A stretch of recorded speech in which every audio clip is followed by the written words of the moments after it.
to say. Tell me why my tombstone is blank. 'Cause I'm not the one who won't try. I'm not letting life pass me by. Tell me when the days are less gray. Tell me where is the road to less pain. How many days before I decay? It's getting so hard to get by. Where are all my trophies in life? And he hated the way he was dying, but the moment he turned on the light, he became what he dreamt of at night when he was young and hungry for life. Set to sail to a place I can't see. Live a life worthy of chase. The time is today. New blood in my veins. I won't be the joker in life, playing the part I don't like. And he hated the way he was dying, but the moment he turned on the light, he became what he dreamt of at night when he was young and hungry for life.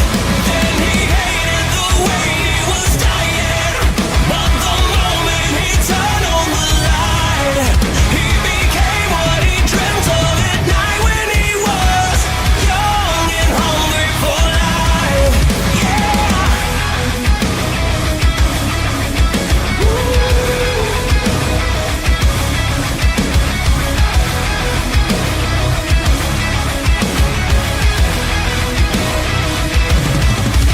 And he hated the way he was dying, but the moment he turned on the light, he became what he dreamt of at night when he was young and hungry for life.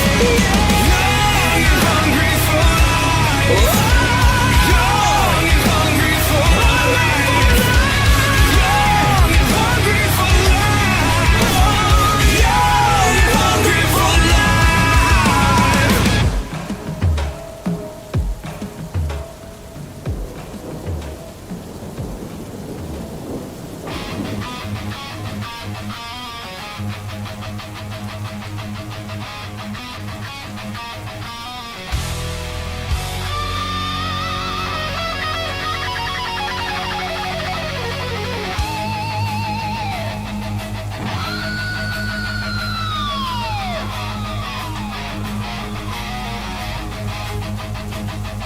Shadows crawl beneath the midnight sky. Steel and fire forts where demons lie. A distant whistle haunts the air, calling all souls who dare to stare. Hear the pounding heartbeat roar. No turning back, the engine tore. Through cursed rails of black and bone, you're not alone. Run for your life, the hellbound train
Galloping riffs like wheels of steel.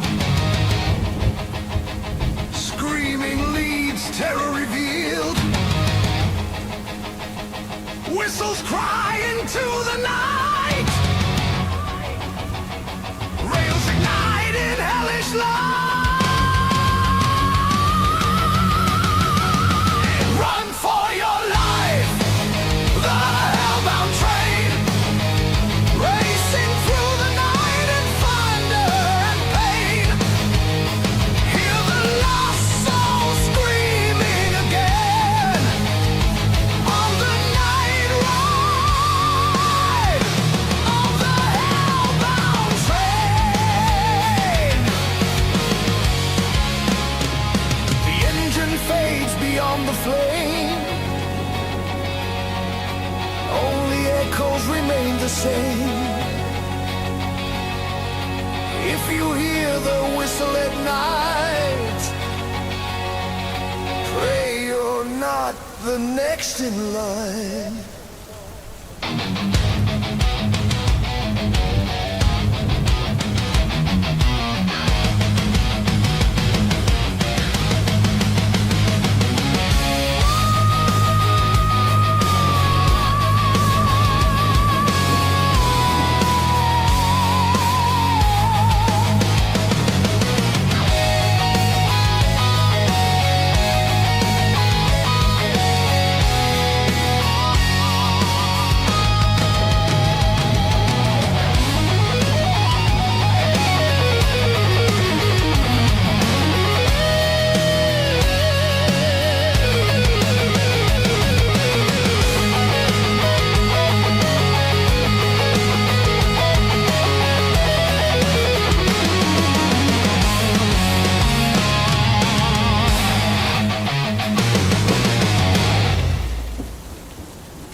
My goodness!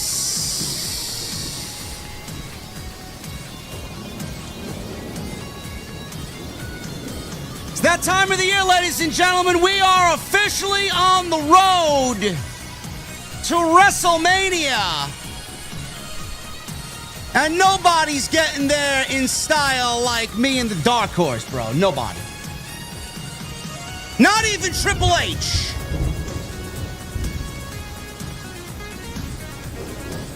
Gee, Roman Reigns was on Pat McAfee's show talking about we haven't created any new stars lately. It's so great for Roman Reigns to create new stars named Roman Reigns as he wins the Men's Royal Rumble. I'm a little bit more understanding on Liv Morgan winning the Women's Royal Rumble. But man, those new stars, man, they're coming in great. AJ Styles is retired. Where's he going? I could see him wrestle for TNA. I could see him going overseas to Japan. I could see him, unfortunately, showing up in AEW.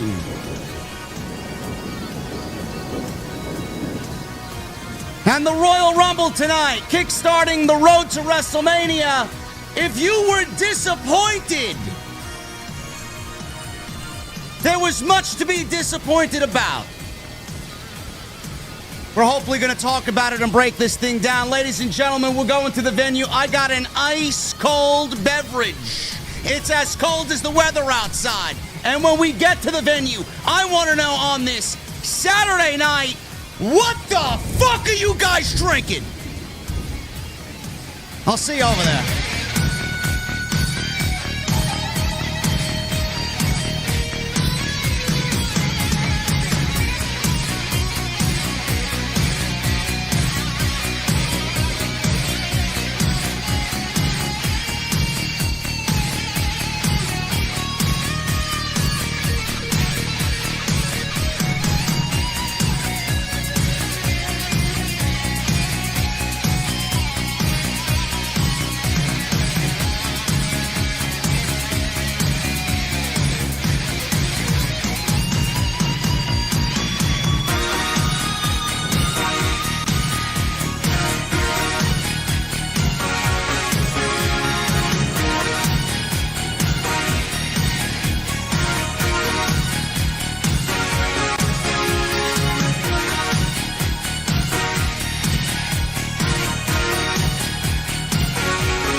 What is going on, guys? Thank you so very much for joining me right here on Off the Script. This is your Royal Rumble 2026 post show. I am your host, JD, from New York, as always, coming to you live from the OTS venue inside my mother's basement.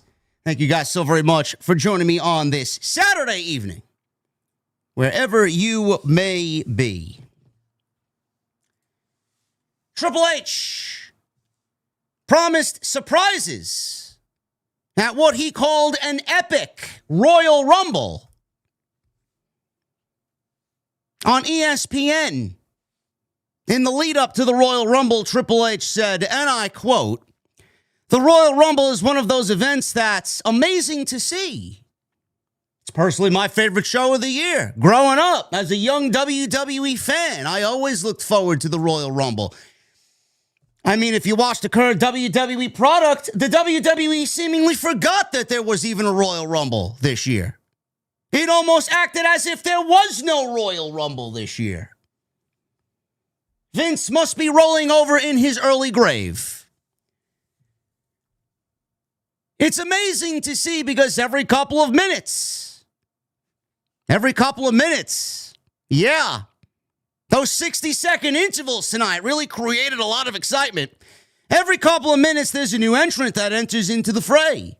So as this match goes on over the course of the hour that it takes or so, you're getting constantly surprised by who comes out next and the strategy of what happens when that person comes out. This year is going to be no different. There's a lot of surprises in store, but also it's one of the most star-studded Rumbles that I can recall. You've got Roman Reigns, Cody Rhodes, Randy Orton, Jey Uso, Braun Breaker, who lasted about 6 seconds in the Royal Rumble. Braun Breaker, Logan Paul, they're all going to be in there. On the women's side, Charlotte Flair, Becky Lynch, Rhea Ripley, Liv Morgan, they're just stacked cards. This one is going to be epic. End quote. Chat, was the Royal Rumble epic? Was the Royal Rumble deserving of the word epic? La Parka. Yeah, man, that really signifies epic, huh? Mr. Iguana out there, that really signifies epic with his fucking stupid sock puppet. Brie Bella. Man, I couldn't wait for that Brie Bella WWE return. How about Braun Breaker getting eliminated in 3 seconds tonight? Is Braun Breaker in the category of quickest elimination of all time? From a masked assailant that WWE didn't even follow up on throughout the rest of the night. How about Jey Uso coming out there and running it back in the fucking Royal Rumble? How about Brock Lesnar getting eliminated during Jey Uso's yeeting in the crowd? How about Obafemi, who lasted a good 40 minutes in the match, getting dumped unceremoniously without it being a big fucking deal? Does any of these things to you sound epic? No? How about the lack of crowd reaction in the Women's Royal Rumble for about 45 minutes? How about the way that the stadium looked, where it looked half fucking empty? Because WWE's got to be ultra fucking in the fucking modern era with these fancy fucking lights. Bro, I couldn't tell if I was watching people enjoying a wrestling show or I was at a fucking rave with strobe lights everywhere. What is with the fucking lighting? When I watch a pro wrestling show, I want to see people, not something that resembles empty fucking seats. I hope that money was well worth it to go all the way over there so you could pocket $150 million for a fucking Royal Rumble that was fucking dead through the first hour of this show.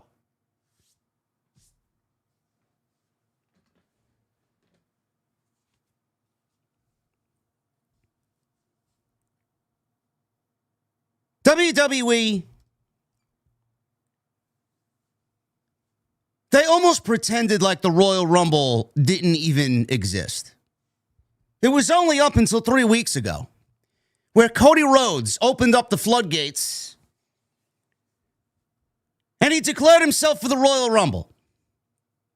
And then we get all the usual suspects declaring themselves for the Royal Rumble. It's almost as if WWE was asleep. And they woke up and they realized, oh man, we gotta go to work. The non-existent Royal Rumble build is one of the biggest. Just, I don't really get how WWE doesn't build for the Royal Rumble. And that's been like that for several years now. It's like they take the match for granted. Oh, we don't need any build. There's 30 guys, there's 30 ladies in there. They'll just figure it out when they get there. I want you to take a look at that Women's Royal Rumble, which by the end of it, I would say the last 20 minutes or so was probably some of the best Women's Royal Rumble that we've got. But through the first 75% of that Women's Royal Rumble, it's not only bad that you got these women out there dressed in these ridiculous fucking Power Ranger costumes, making everybody look completely the same. Everybody's wearing black, and some of them are wearing colorful fucking outfits that really take away from everything else that's going on. Outside of the ridiculous looking outfits, WWE sent these women out there in what looked to be a stadium, Riyadh Season Stadium, that was built in 4 weeks with their fancy fucking lighting.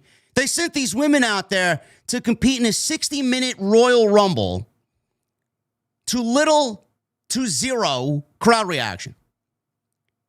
The first 40 minutes of this Royal Rumble, they sent women out there to basically wrestle. I thought I was watching the fucking Thunderdome, bro. I thought I was back in the fucking Thunderdome with virtual screens. In fact, the virtual screens were more charismatic and more energetic than the fucking people at Riyadh Season Stadium.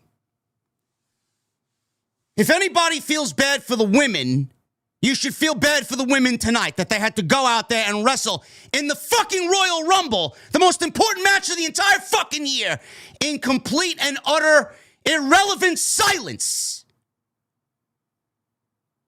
I hope that blood money was fucking worth it.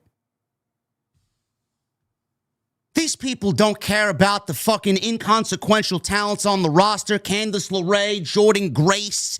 I mean, these people don't care unless you're Rhea Ripley or Becky Lynch or Charlotte Flair. They don't care. So why bother going over there? You're basically telling everybody that these people don't give a shit about your product outside of the handful of elite stars that you have on your roster, while everybody else is just there hoping to get a fucking sneeze out of somebody. It's disgusting. Disgusting. Now, granted, there are some American crowds that do the same thing. But this is the Royal Rumble.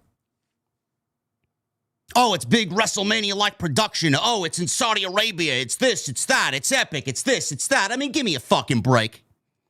Give me a break. The more you use WrestleMania for an event that's not WrestleMania, you devalue WrestleMania. That's number one. Number two, stop throwing around the word epic and monumental and all these other fucking buzzwords that Triple H loves to use. He never backs it up.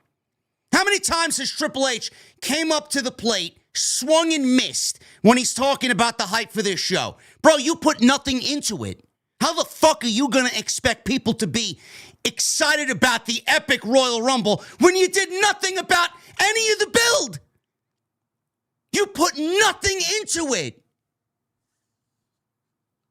Oh, it's going to be loaded with surprises.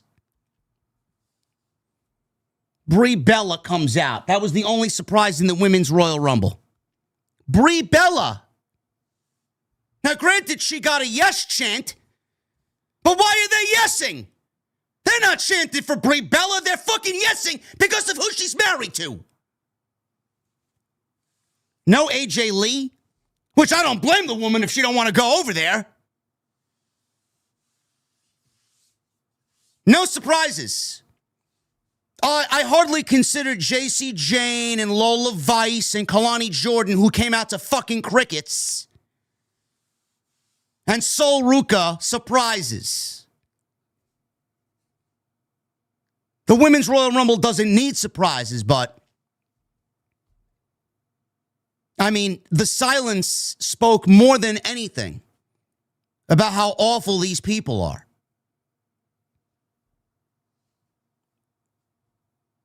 The Women's Royal Rumble largely was a colossal waste. And then we got down to the maybe final 15 or 20 minutes. And like I said just moments ago, I feel like some of the eliminations in the Women's Royal Rumble were very well done. They were creative. They set up some potential stories, which we will get into. And then things got exciting when Brie Bella came out. She started throwing yes kicks around. Rhea Ripley was in there, and Io Sky was in there. Charlotte was still in there. Liv Morgan was in there. There were some great eliminations down the stretch, and the crowd seemingly came to life within the last 15 or 20 minutes.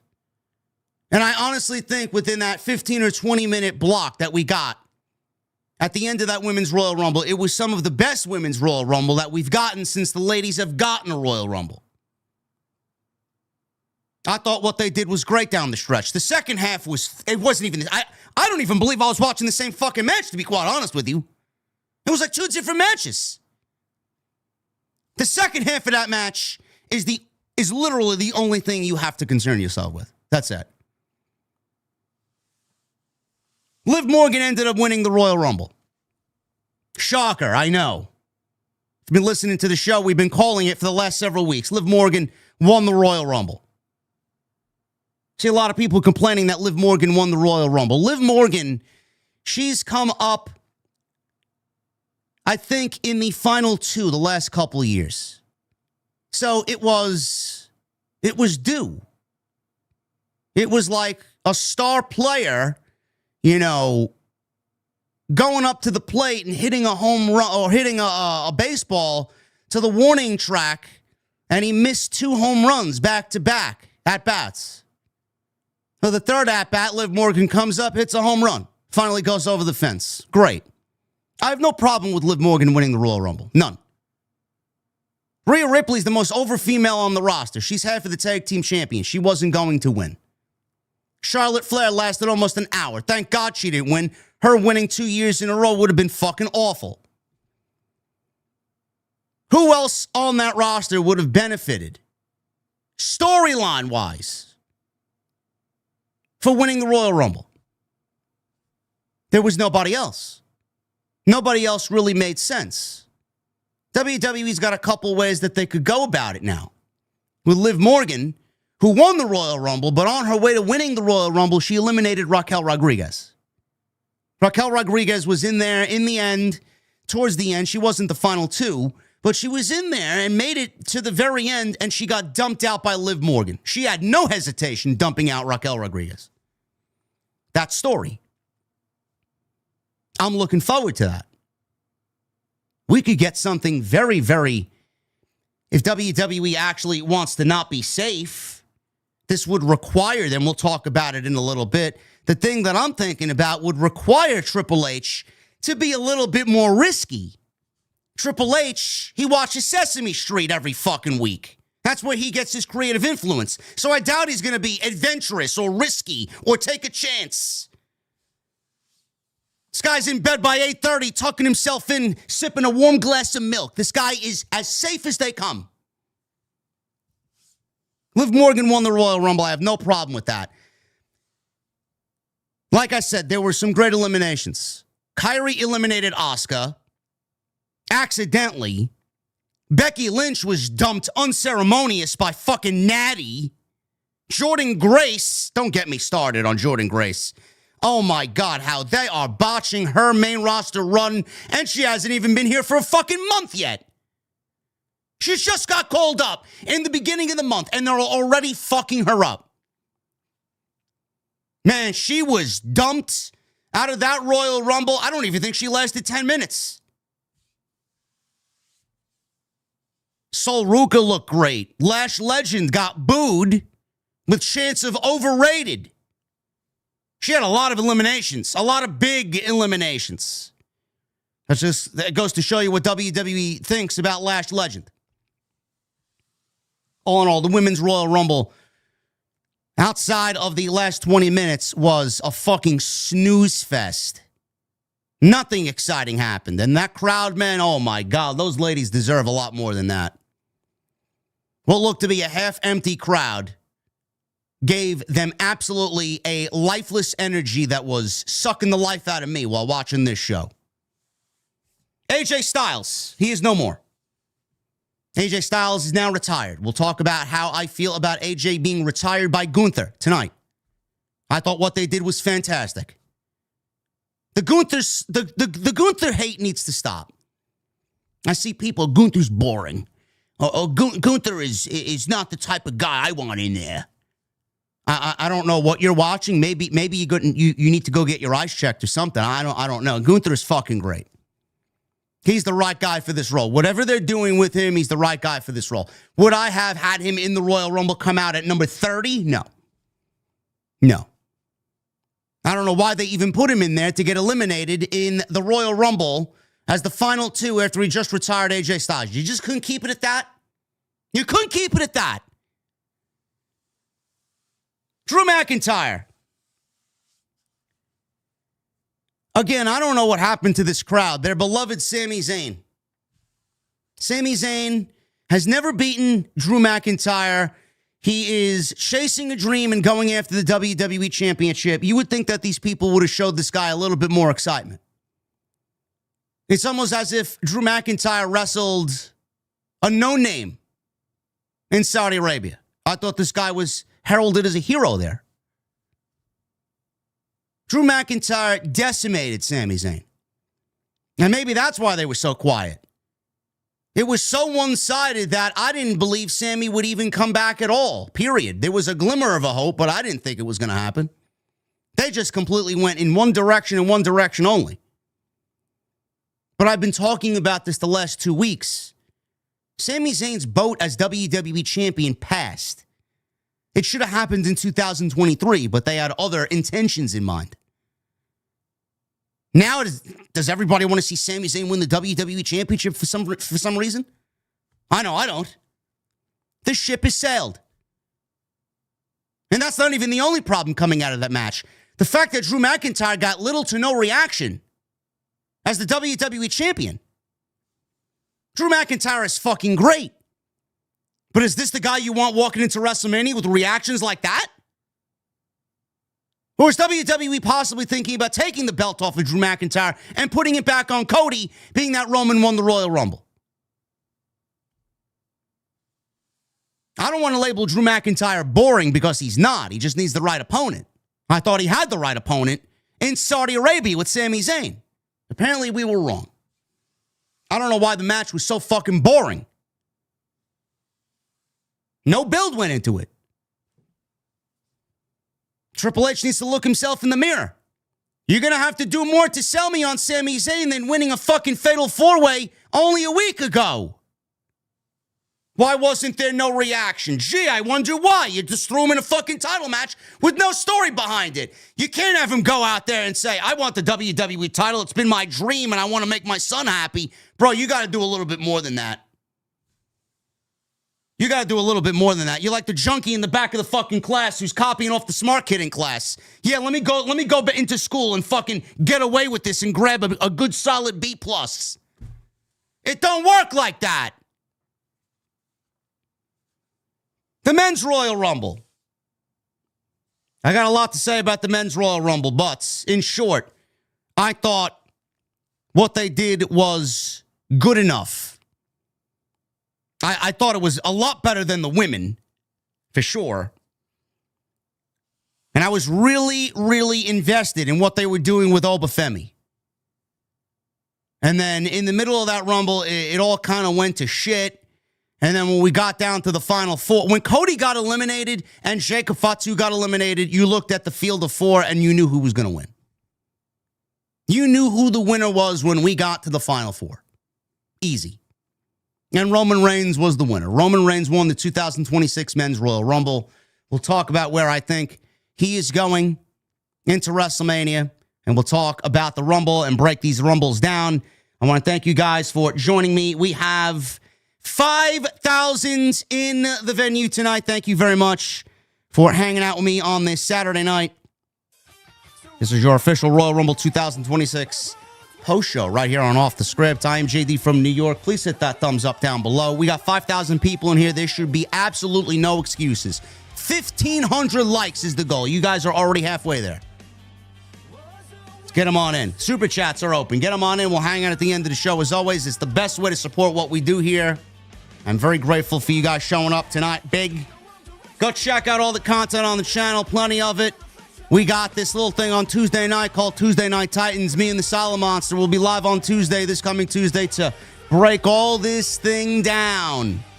We're both going to be doing our thing tonight, and then Tuesday, we break it all down together, man. It's going to be great. So make sure you guys show up there, episode 132. If you guys want to check what we did on this past Tuesday, episode 131, get you ready for the Royal Rumble. We had a nice little Royal Rumble discussion. Go and check all that stuff out. We were live for Raw. We were live for AEW. We were live for SmackDown, which was fucking boring. Great content on the channel. Go and check it out. Leave a comment down below as well. Helps us out in the algorithm. Like, again, I said before, hit that thumbs up.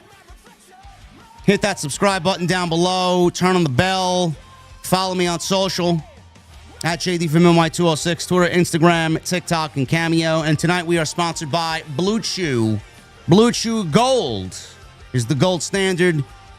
BlueChew.com, code JD at checkout. All you guys need to do is use that code and get 10% off your first purchase of Blue Chew Gold, courtesy of me.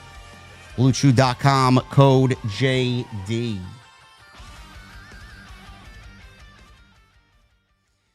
Let's get into this Royal Rumble post show, man. Got a lot to say. Only 4 matches on the card. The production of this show, you know, I am going to be very happy when WWE gets back to the United States. I'm going to be very happy when WWE rolls on into the Allstate Arena in Chicago, or wherever it is, the United Center, I don't know where it is. I think it might be the United Center. Rolls into Chicago for the Elimination Chamber. Chicago is probably the best pro wrestling city. It's the most energetic, and I'm very excited for them to get back to the States. This coming Monday, they'll be in Philadelphia.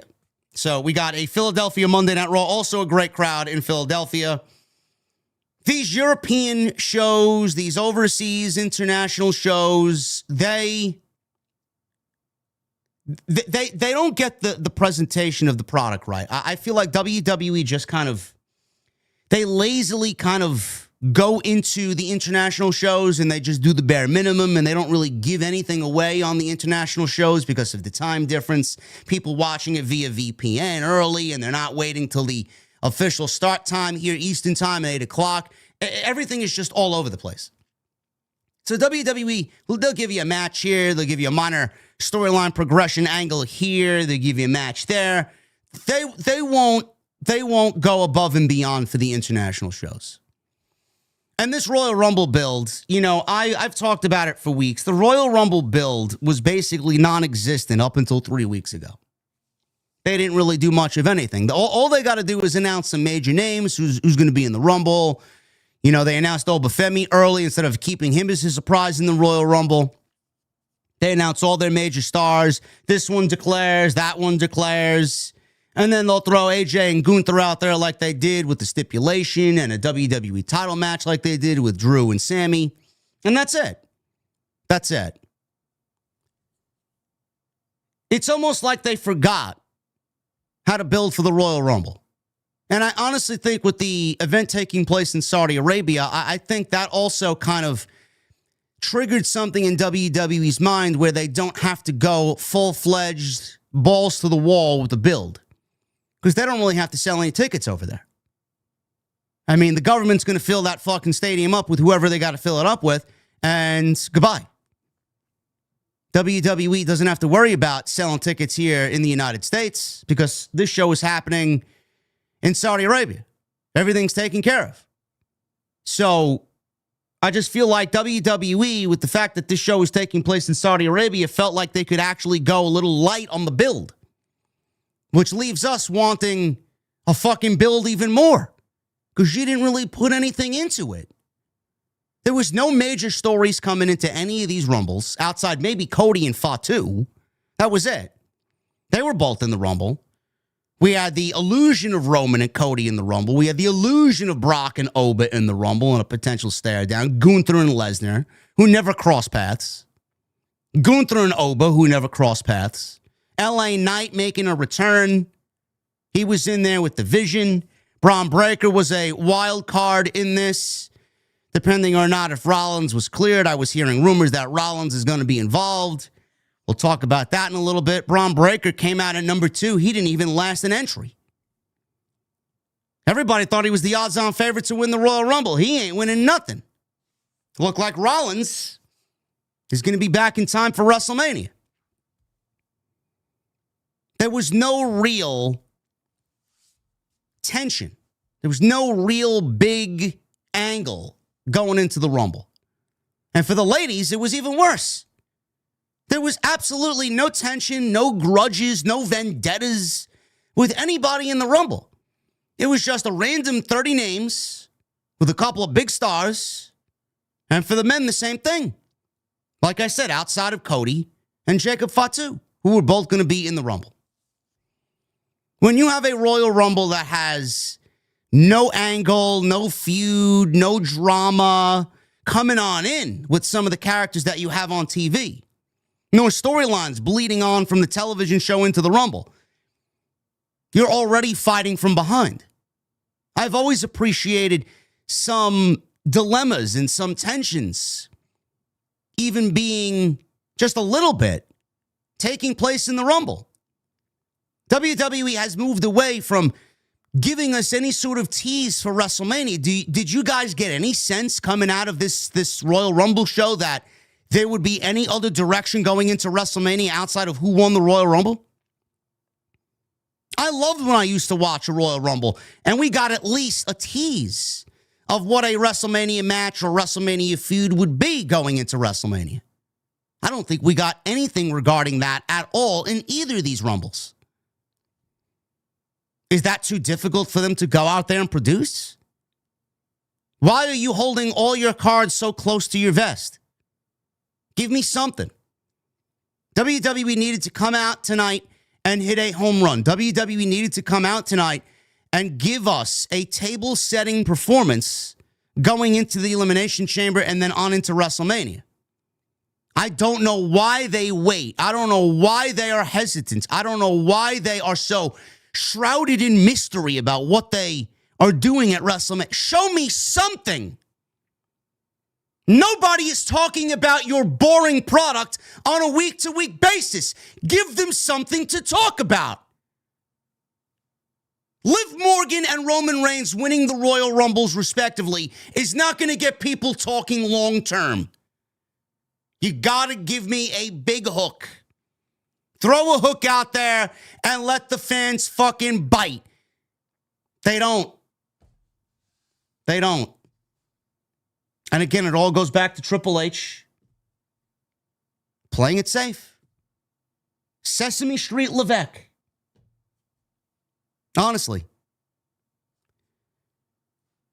The production of this show, they said, was on the level of a WrestleMania. You know, you could add all the fireworks and the pyro and the beautiful stage that was. It's never going to be a WrestleMania.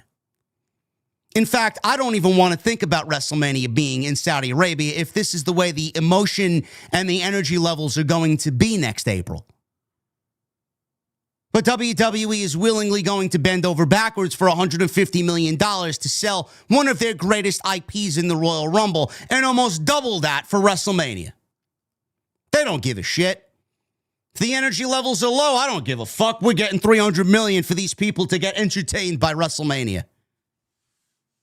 May your pain entertain you. Yes.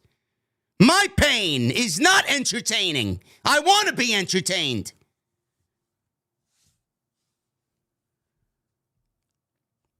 The venue looked like it was half empty.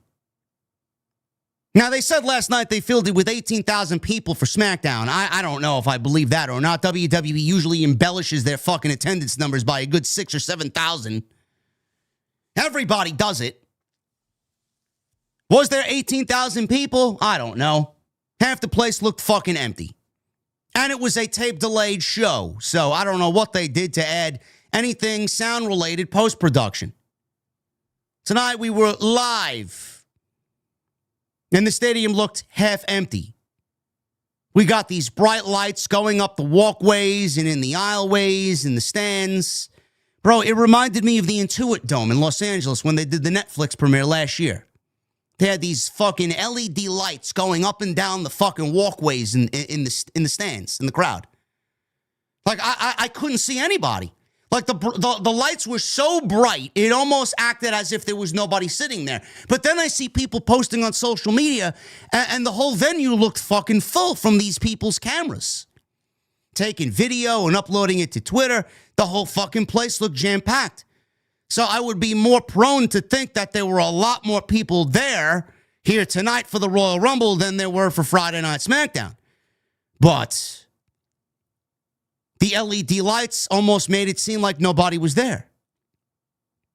Coupled with the fact that when the Royal Rumble started and Candice LeRae and Maxine Dupree and Kiana James came out there, I mean, it was almost as if there was no fucking crowd. Lifeless. Nobody gave a shit about who these women were. So the WWE, they really need to think about what they're doing going into Mania next year. Seriously. If this is the energy level that we're going to get, you're already going to have a very difficult time pretending like this is some grand WrestleMania. I did not appreciate the production. I did not like the lack of energy to start this show. And I'm going to make a little criticism here of the aisleway. I don't know how you guys feel. I do not like the long aisleway for the Royal Rumble. I don't. And the reason why I don't like the long aisleway for the Royal Rumble is because it almost felt like WWE was at liberty to give you whatever time intervals they wanted. I thought it was 90 seconds. Every year, we're understood that it's 90 seconds. Every 90 seconds, somebody's going to come out and the buzzer's going to go off. Some felt like 90 seconds. Some felt like 60 seconds. When you have a long fucking aisleway like they had tonight for the Royal Rumble, by the time someone walks down and gets into the ring, there's like 30 seconds before the next person's got to come out. There's no time to breathe. Why do we need the long aisleway for the Royal Rumble? For a WrestleMania, I could understand it. You want to go big and you want to go fucking absolutely over the top. But for the Royal Rumble, do we really need a WrestleMania-like ramp? If they shortened it about 50%, it wouldn't have been that bad. They do the same thing every year. Usually they're in the baseball fields and they got that big winding aisleway. It's like fucking humongous as they emerge from the dugout. By the time they get into the ring, the buzzer's about to go off for the next person, and that person didn't get their shit in because we got to worry about who's coming out next. I personally don't like it. I don't know how you guys feel about it. I just wanted to get that out there. I was thinking it the whole fucking Rumble in both of these matches. Start things off with the Women's Royal Rumble. Mark Nash is excellent as a ring announcer. I thought he did a great job. He tried to low-key give us his, he didn't really go full-on Michael Buffer, but I thought he was legitimately going to belt out, "Let's get ready to rumble." No, he didn't say any of that, but he's very good at his job. And, I mean, I know a lot of people enjoyed Samantha Irvin, and I think Mark Nash is filling in quite nicely as that huge, bombastic voice for WWE's ring announcer crew. We said it last night on the SmackDown post show. If you guys watched, I want you guys in the chat. If you watched me last night, I want you to raise my hand if you heard me say, just kind of randomly out loud, when we were talking about the Alexa and Charlotte versus Liv Morgan and Roxanne Perez match. I said, I would not be shocked if Charlotte and Alexa are number 1 and 2 after they kind of had a back and forth on last night's SmackDown. Who remembers I said that last night? Let me see those hands raised in the chat. When Charlotte came out first, I said Alexa's number 2, and that's exactly what happened. Bliss was number 2, and we got Charlotte and Bliss. Tag team partners here to open up the Royal Rumble. Flair and Bliss had this silly exchange that completely wasted 90 seconds. They were teasing their finishers. Alexa teased getting Charlotte in the Sister Abigail. Charlotte teased getting Alexa in the figure 4.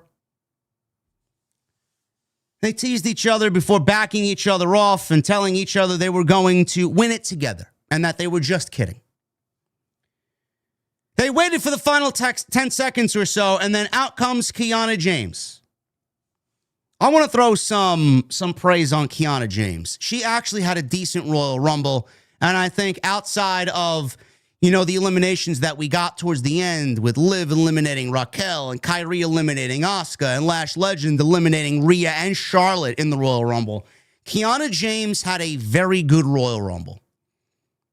I think she had a very good Royal Rumble, and I want to throw some praise on Kiana. A lot of people are looking at Lash Legend, and rightfully so. She's got a great statuesque presence. She's big. She's powerful. She's athletic. I get it. You're looking at maybe the next Bianca Belair if things kind of come together and the pieces fit in the puzzle. But Kiana James gets the basics. Kiana James goes in there, and she actually gets dirty. She wrestles. She doesn't wrestle like one of the girls that's afraid to get hit. I've said this for years watching her on NXT when she wasn't even mature yet, and she still isn't. But Kiana James goes out there, and she's not afraid to pull some hair, and she's not afraid to fucking get thrown around or slap somebody. She's very good. I think there's more potential in Kiana James than there is in Lash Legend right now as far as an in-ring aspect. So throw some respect on Kiana James. I thought she had a very good Royal Rumble. She came out third. She had some offense. She was overwhelmed by Charlotte Flair and Alexa Bliss, obviously, being that they are a tag team right now. Nia Jax came out number 4. Jax was booed. She dominated everyone as she got in there. She turned and gave the fans a suck it gesture. I'm not sure that's appropriate in Saudi Arabia, but she did it anyway. Ivy Nile came out number 5. She tried some big moves on Jax. She tried to lift Nia Jax up. That didn't work. And Nia Jax took her down pretty easily. Lola Vice came out at number 6, 2-0 reaction. Nobody knew who Lola Vice was. Lola Vice is from NXT. We were kind of tipped off that Lola Vice was going to be in the Royal Rumble because she was not on NXT Tuesday. So we got Lola Vice in the Royal Rumble. She came out at number 6. No reaction. She handed out big karate-style kicks to everybody. Nia Jax was very unimpressed with Lola, and she took out Lola with a clothesline before mocking her hip dance. We'd much rather see Lola do the hip dance than Nia Jax. I'm just going to throw that out there. Kiana got Jax on her shoulders and hit a Samoan drop, which is why I said Kiana had a very impressive Royal Rumble, and I didn't really think Kiana was that strong. That was pretty cool. Candice comes in number 7. Candice LeRae, that is. Michael Cole reminded us that Candice LeRae and Nia Jax were a team in the past. So they worked together for a little bit here. And Candice LeRae is a complete non-factor on WWE television. 20-year veteran. Belittled to nothing. I don't know what happens to her when she wants to call it quits. And I always look at somebody like Candice LeRae, I'm like, you got someone who can go out there and give bangers to anybody on that roster, and they use her in the most remedial fucking lowbrow way. Candice is so good. So good. And they haven't done a fucking thing with her.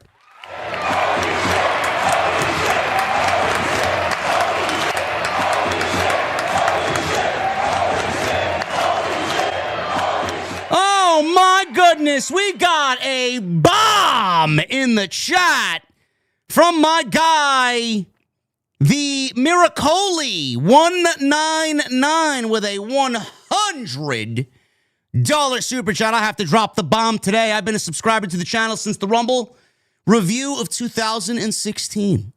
Thank you, JD, for a decade of the best content in the IWC. Greetings from Germany. OTS for life. You know what?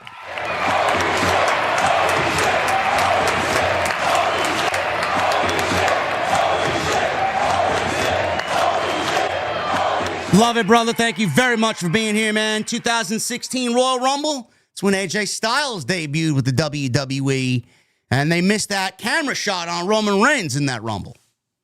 Appreciate you, brother. Thank you for being here, and we are going to do the thing for another 10 years, man. Thank you so much. So, yes, Candice LeRae is criminally underrated, and I don't like it. I don't like it. Go watch her NXT run, how good she was. You guys don't even have a clue. So, out after Candice, Jordynne Grace entered at number 8. She did not look like a sparkly firecracker on the 4th of July tonight. She changed her outfit. She immediately eliminates Candice, Lola, and Ivy Nile. These are the first 3 ladies to be eliminated. So Candice comes in, legitimately lasted, 90 seconds? Lola Vice, thanks for coming. And then Ivy Nile, see you later. So Bliss and Jax wound up on the apron as Bliss and Flair tried eliminated Nia Jax because it was a 2-on-1 situation. Jax shoved Flair towards the middle of the ring, so Flair gains a full steam of momentum and shoves Nia Jax off the apron for the elimination. So she eliminated Nia Jax, but sadly, at the same time, Nia was holding on to Alexa Bliss. And while she shoved Nia off the apron, she shoved Alexa off the apron at the same time. And she was eliminated in the process. Flair was sad. She was shocked that she eliminated her partner, and Alexa was stunned on the outside. Now, you know, they could use this to split the team, which would make SmackDown's women's division a lot stronger if you have a solo Charlotte Flair and a solo Alexa Bliss. But they're a tag team right now. So I don't know what the plan is going forward and where they're going to fit into the WrestleMania plans. I would assume that it's either one of two things. One, it's a one-on-one match with each other, or two, they'll be in some sort of multi-woman conglomeration for the tag team championships. But if you're Alexa Bliss and you're watching what transpired here tonight, I think it's pretty clear as day that Charlotte Flair did not mean to eliminate you from the Royal Rumble. But it's going to be up to Alexa Bliss if she's going to take it personally or not. But from what we saw, Charlotte Flair did not do it purposely. She was clearly going for Nia Jax. It was just Nia Jax was a step ahead because she held on to Alexa Bliss and she went down with the ship, but she also took Alexa Bliss down with her. So we'll see what happens on Friday if there's any tension between the two, because it's been starting a little bit and it's been kind of teased a little bit, but I don't know if WWE goes full-fledged with the split yet. So Becky Lynch, she comes out at number 9. She went right after Charlotte Flair, and they got into a brawl. History renewed here between these two. They both rolled out of the ring and continued to brawl at ringside. They weren't eliminated because they slipped underneath the bottom rope. Sol Ruca comes out at number 10, and she immediately hits a springboard somersault double clothesline on a couple of ladies in there, and then she went right after Becky Lynch. She continued until Roxanne Perez came out at number 11. Maxine Dupree came out at number 12. Maxine went right after Becky Lynch. Shocker. So they gave Maxine some moment to shine here with some big long-legged kicks and a couple of takedowns and a Luthez press. Crowd didn't really bother to show any reaction. The crowd didn't really show any reaction to anybody outside Becky Lynch here. They showed no reaction to Candice. They showed no reaction to Jordan Grace. They showed no reaction to Lola Vice. They showed no reaction to Maxine Dupree or Roxanne Perez. They showed some reaction to Becky and Sol Ruca, though. They knew who Sol Ruca was. But the other ladies, I mean, it was like pulling teeth to get a fucking drop of emotion out of these people. They only want their stars. They only want who they want. Maxine's in there. Out comes Natalya at number 13. She has new music. They didn't want to buy the rights to Rage Against the Machine, so they had CFO Money, or no, not CFO, I wish, CFO Money. That's when the theme music was good back in the day. I'm sorry, they had Def Rebel. Natty, if you don't know, Natty, I believe, was using, I don't know if it was Bulls on Parade. She was using some Rage Against the Machine song on the Indies. But it was Rage Against the Machine. So they had Def Rebel recreate this secondhand mock version of what sounded like, but not, a Rage Against the Machine song. When WWE's making $150 million to have this show take place in Saudi Arabia, I think the budget could call for buying the license fee to a Rage Against the Machine song so that Natalya could at least resemble cool. Right? Nobody reacted. It's fucking Natalya. She's great. And I'm excited to see where this goes. But nobody reacted. She went right after Maxine. Maxine put Natty in an ankle lock. Natty rolled out of it. Becky Lynch gave Maxine a manhandle slam and then tossed her out for the elimination. So then Becky tries to surprise Natty with an elimination, but Natty easily blocked her elimination attempt. Natty then put Becky on her shoulders and dumped Becky Lynch out of the Royal Rumble. So I'm assuming the fact that AJ Lee didn't want to be in Saudi Arabia for the Royal Rumble, that they had Natty, because this is what they have been building on television, because Natty targeted Becky Lynch and was coming after the IC title. She made her intentions known over the last couple of weeks since the heel turn on Maxine. Being that AJ Lee would have been in the Rumble, it made a lot more sense if she was to eliminate Becky Lynch to kickstart that feud for the IC title going into WrestleMania. I guess she didn't want to show up, so they had to go and use Natty in this spot. But Becky Lynch came out. She was number 9. And by the time we got to number 14, she was already eliminated. Can you imagine being Becky Lynch, the Intercontinental Champion, and being eliminated in 5 minutes? Very weird. I don't know how many Becky Lynch fans are out there, but...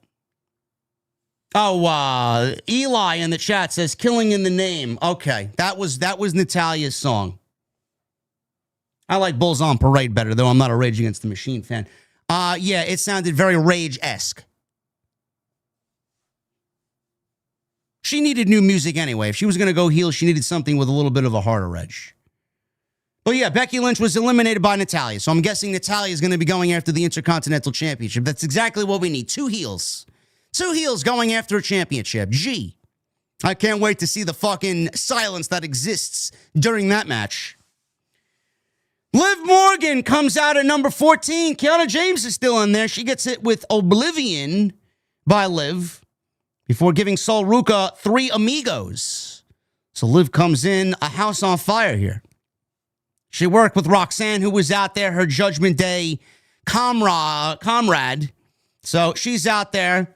Sol Ruca is down after the 3 amigos. She's working with Roxanne. Lash Legend comes out at number 15.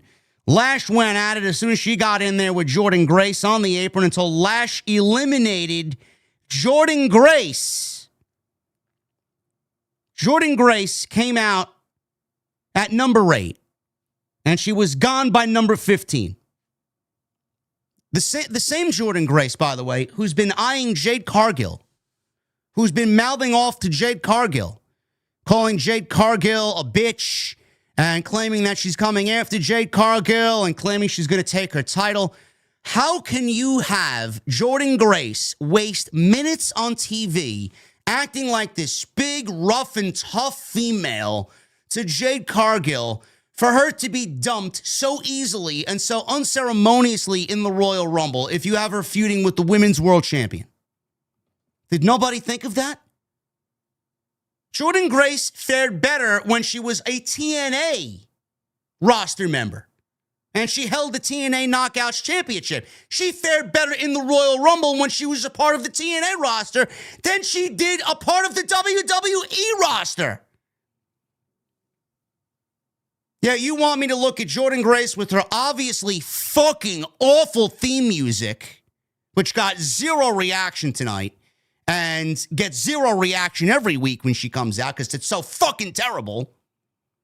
You want me to look at Jordan Grace as some sort of challenger for Jade Cargill? Bro, you minimized her so much. At this point, I don't even give a shit. I don't want to see her in the championship match at WrestleMania. I don't want to see her wrestling Jade Cargill. She's a loser. She got dumped out as easily as they come, as if she was a random nobody. This is one of the things I had a problem with.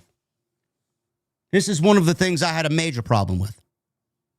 Jordan Grace should have been treated a lot better in this Royal Rumble. She should have been at least one of those women that lasted 30, 40 minutes. Easy.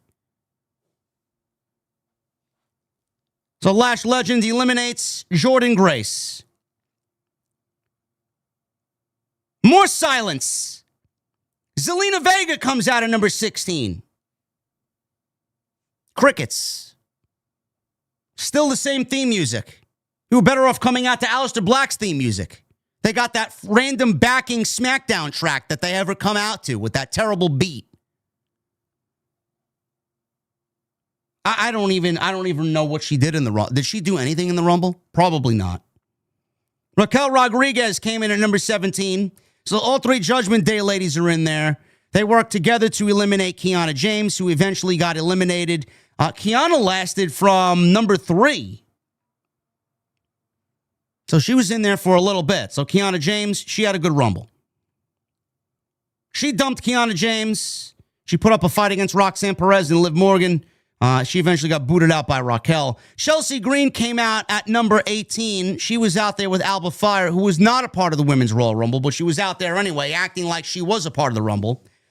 Chelsea tried to form an alliance with the Judgment Day, but they declined. Nobody wanted to be a part of the Slagent of the Agents, or whatever the fuck she called, Slagents of the Secret Service. Yeah, nobody wants that job.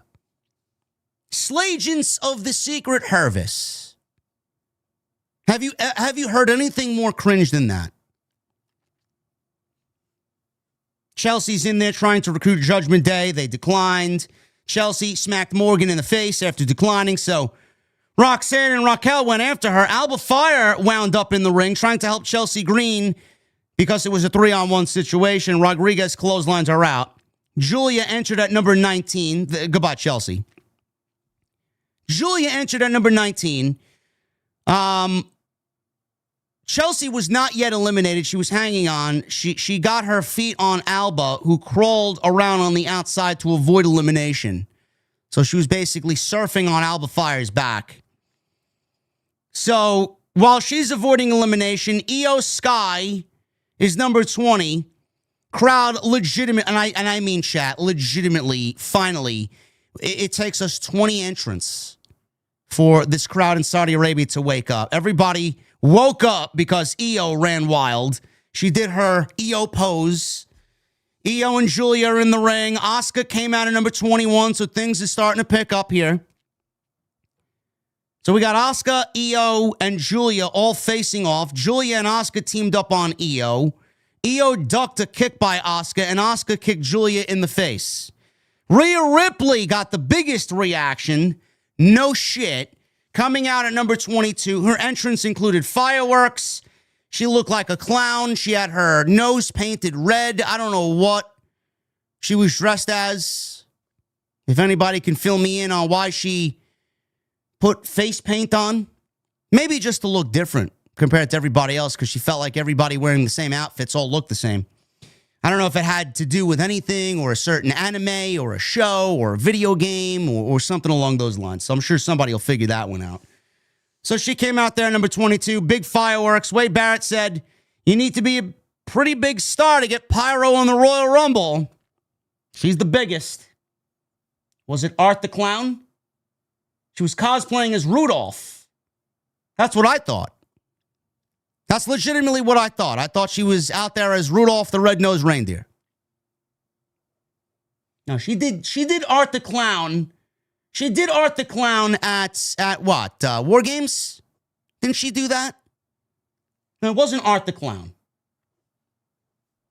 Crow, Edward Scissorhands, whatever. She came out with her face painted. With a big bright red nose. She did look like Rudolph. Anyway, she got fireworks. She comes in. Julia eliminated Zelina, goodbye, with a knee strike on the apron. I mean, you couldn't find anybody else in the Rumble to fill in for Zelina Vega? Ridiculous. What a waste of a spot. Ripley tossed out Chelsea. Goodbye, Chelsea, officially. Rhea Ripley then eliminated Roxanne Perez by giving her a razor's edge over the top rope. This was cool because Roxanne Perez tried to get Pop Rocks on Rhea Ripley, and Rhea Ripley muscled Roxanne Perez up on her back and dumped her over the top rope onto everybody she just previously eliminated, and eliminated Roxy over the top rope with the razor's edge. So Bayley comes out at number 23. Role model. Zero reaction.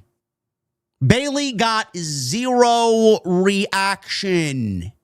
Bayley, who's won one of these things before, zero reaction. Comes out at number 23. She went right after Sol Ruka. Little play off of what they did at Saturday night's main event on December 13th. Bayley wrestled Sol Ruka, with Sol Ruka getting the win, so she went right after Sol. JC Jane comes out at number 24. She went right after Sol Ruka, her NXT locker room friend. So she's out there. Number 24. Natty went after Liv, so Raquel made the save. So she's in there as Big Sexy, and she's trying to save Liv Morgan. Natty wound up on the apron, and Morgan gave her an oblivion and knocked her out of the match, which was a cool spot.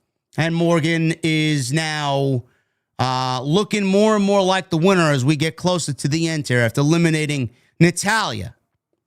Nikki Bella comes in at number 25. Nikki Bella, she ran down to the ring. She gets in there. She gives Raquel Rodriguez a tornado DDT. Liv Morgan gives her a code breaker. Lyra, Lazy Lyra, or what does Becky call her? Lousy Lyra. Loser Lyra is in there. She enters at number 26, Bird Lady. Oh! Bird Lady. She ran wild. And everybody's in there wearing black bodysuits at this point. Can't tell who they are. So Lyra ran in there. Julia and Bayley went at it. Lyra flew in and eliminated Julia, saving her tag team partner Bayley in the process. Kalani Jordan, crickets, I tell you. Saudi might have killed the crickets. This was just dead silence. Poor Kalani Jordan, huh? Former TNA Knockouts champion, former NXT Women's champion, former NXT North American champion. What happened here? Zero fucking reaction for Kalani Jordan. Who? It's exactly what Saudi Arabia was saying. Who's this? Who's this?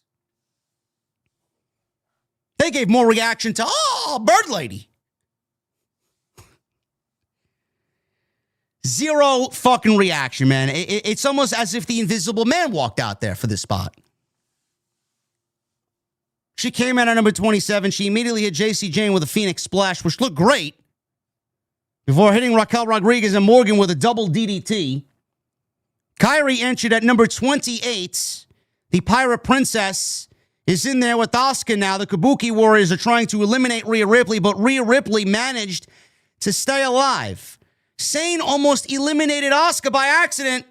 She stopped short. Asuka was on the apron. She stopped short. Thank God. I don't want to beat Kairi Sane in that spot. Sky went after both the Kabuki Warriors. Asuka's on the apron. Io avoided a Sane forearm, and as Sane did the forearm, Sky moved, and she hits Asuka by accident, who was still on the apron, and she eliminated Asuka. Did Kairi. I like that spot. I like that elimination because Asuka was telling Kairi she wants her to help Asuka win the Rumble. I don't want to be Kairi Sane in that spot now. Who knows what Asuka's going to do? So she stayed frozen for a little bit. Io knocked her out and shoved her out over the top rope. Asuka grabbed her by the hair and they left together. So Kairi is not going to be in a good way. Brie Bella. I wish this was Beer Bella and Beer Mode. Brie Bella, Brie Mode. She's out there. If I told you outside of Rhea Ripley that Brie Bella got the biggest reaction in this entire Women's Royal Rumble, you would think I'm bullshitting you. I'm not. This is factual information. Brie Bella got the biggest reaction outside of Rhea Ripley. In fact, when she was in there delivering the yes chant, the yes kicks, and the yes chants were happening, she might have gotten a bigger reaction than everybody in the fucking Royal Rumble. Hitting my microphone over here. I'm so fucking excited for Brie Bella. I'm moving my hands everywhere. Solomon's is going to have a blast with this on his show later. So Brie Bella's out there. The place went crazy. Brie hit the yes kicks. Michael Cole said, we knew what was going on here because we all knew who she was paying homage to, and it's not The Miz with the it kicks. No shit, Michael. No shit. Brie Bella sees Nikki laying in the corner. She gets her up and she hugs her. They were tackled by Raquel Rodriguez and Liv Morgan. So the Judgment Day ladies, 2 of the 3 are still on there. They took out the Bellas. As you guys remember, this was supposed to be a match at some point last year. And then Liv got hurt. She was feuding with Nikki Bella. If you guys remember. Maybe you don't. Maybe you want to distance that stuff from your memory. But it looks like we may be headed towards something in the interim before Liv gets to WrestleMania. So the Bellas are taken out by the Judgment Day ladies. And then the fabled number 30 spot. The number 30 spot went to not Bianca Belair.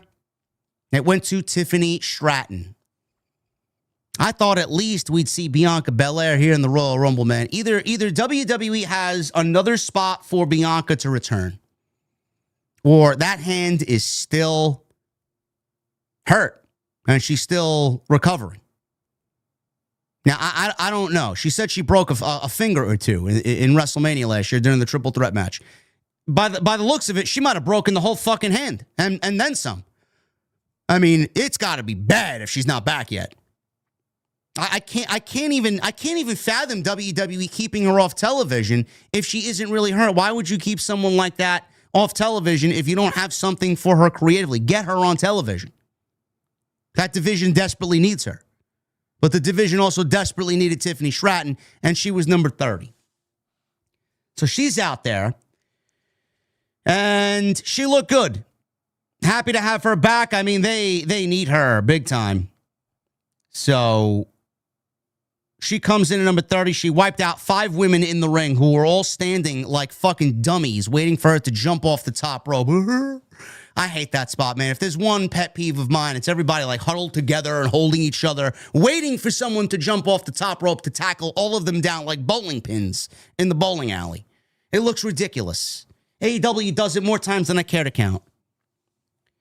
So, Swanton Bomb off the top. Stratton and Flair went at it. WrestleMania opponents last year. They were tackled by Rodriguez and Morgan. The remaining women brawled, and the crowd was really into it here. This is where the energy finally picked up for the Royal Rumble. Brie and Nikki Bella simultaneously eliminated Bayley and Lyra. So, this might not be a one-off for Brie Bella. I think the Bella twins are back in the tag team division. I don't know that for sure, but I'm making a prediction. So the crowd chanted yes after the double elimination of Bayley and Lyra. JC Jane eliminated Kelani Jordan and told her to go back to NXT. I mean, you got to go back to NXT too, JC. You're the NXT Women's Champion. Jane wasn't paying attention because Sol Ruka gave her a soul snatcher and basically stole her soul and dumped her in the process. Lash tried eliminating Nikki Bella, so Brie flew in for the save, saving her sister. Lash dumped both of them for the double Bella elimination. The fans were very upset because they were very happy to see Brie Bella back. Then they started chanting, overrated, to Lash Legend.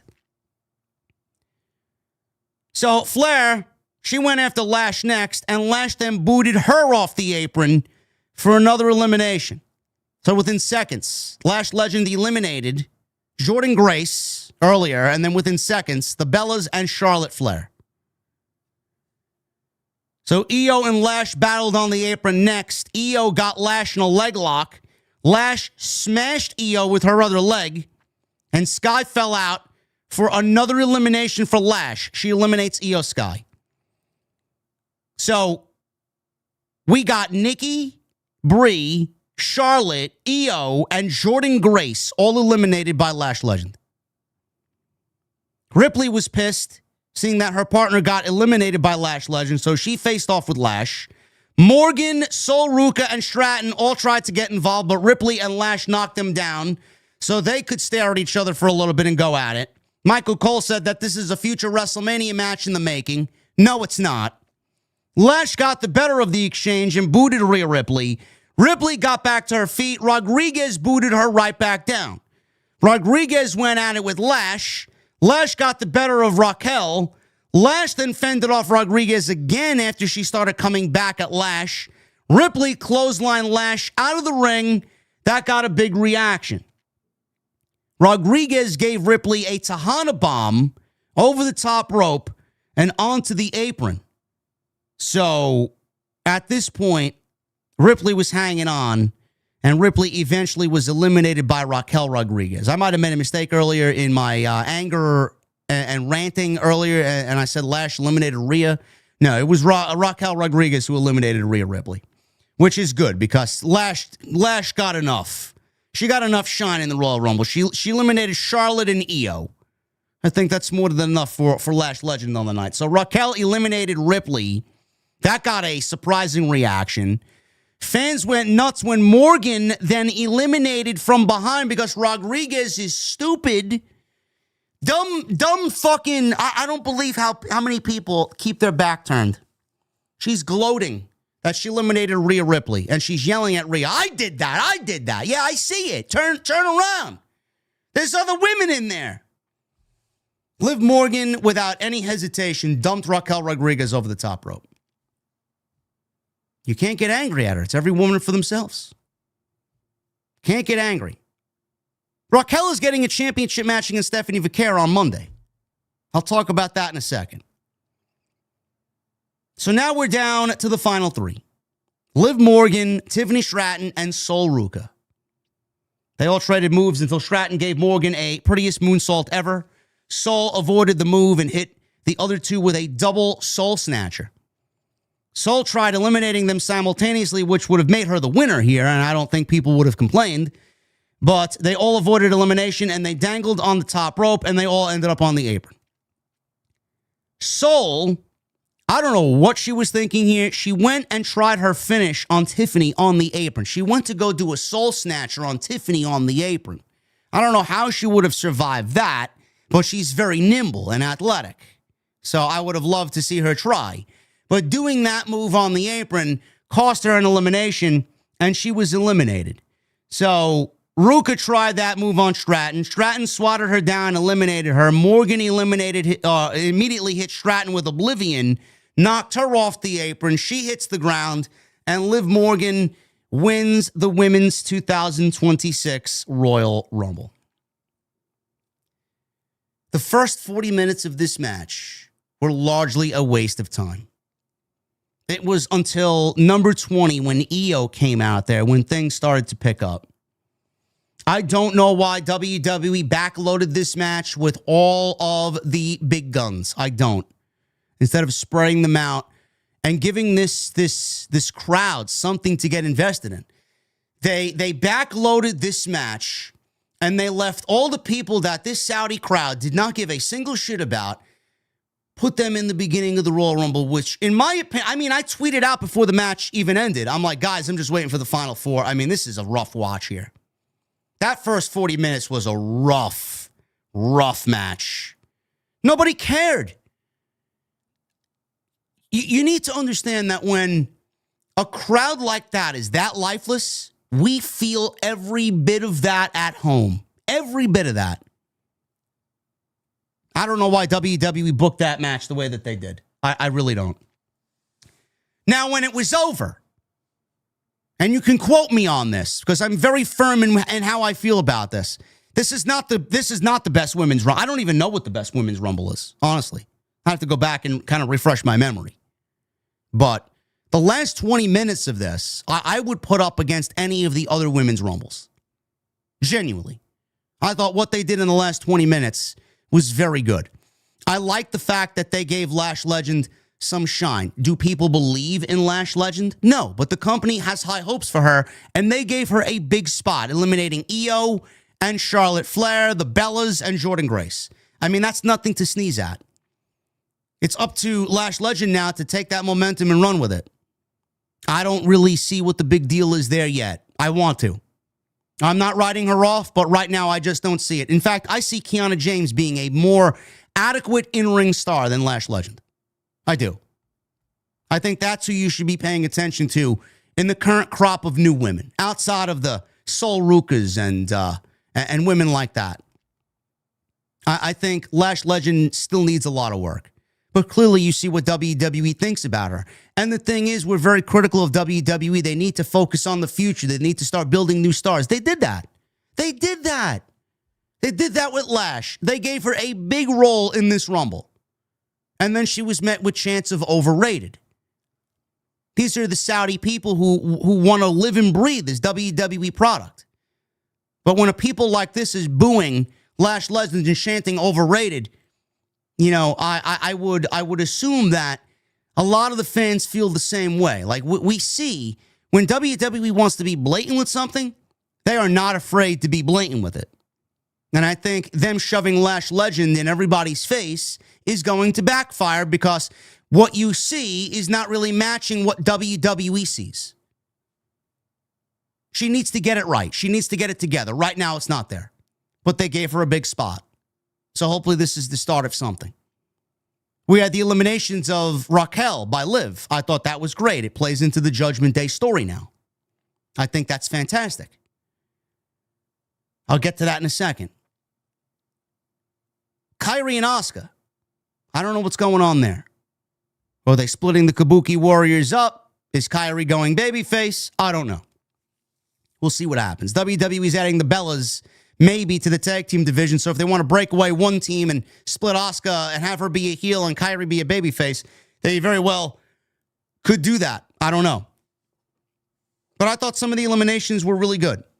Down the stretch, I thought the energy levels, I wish the energy levels in the last 20 minutes were what we got for the entire match.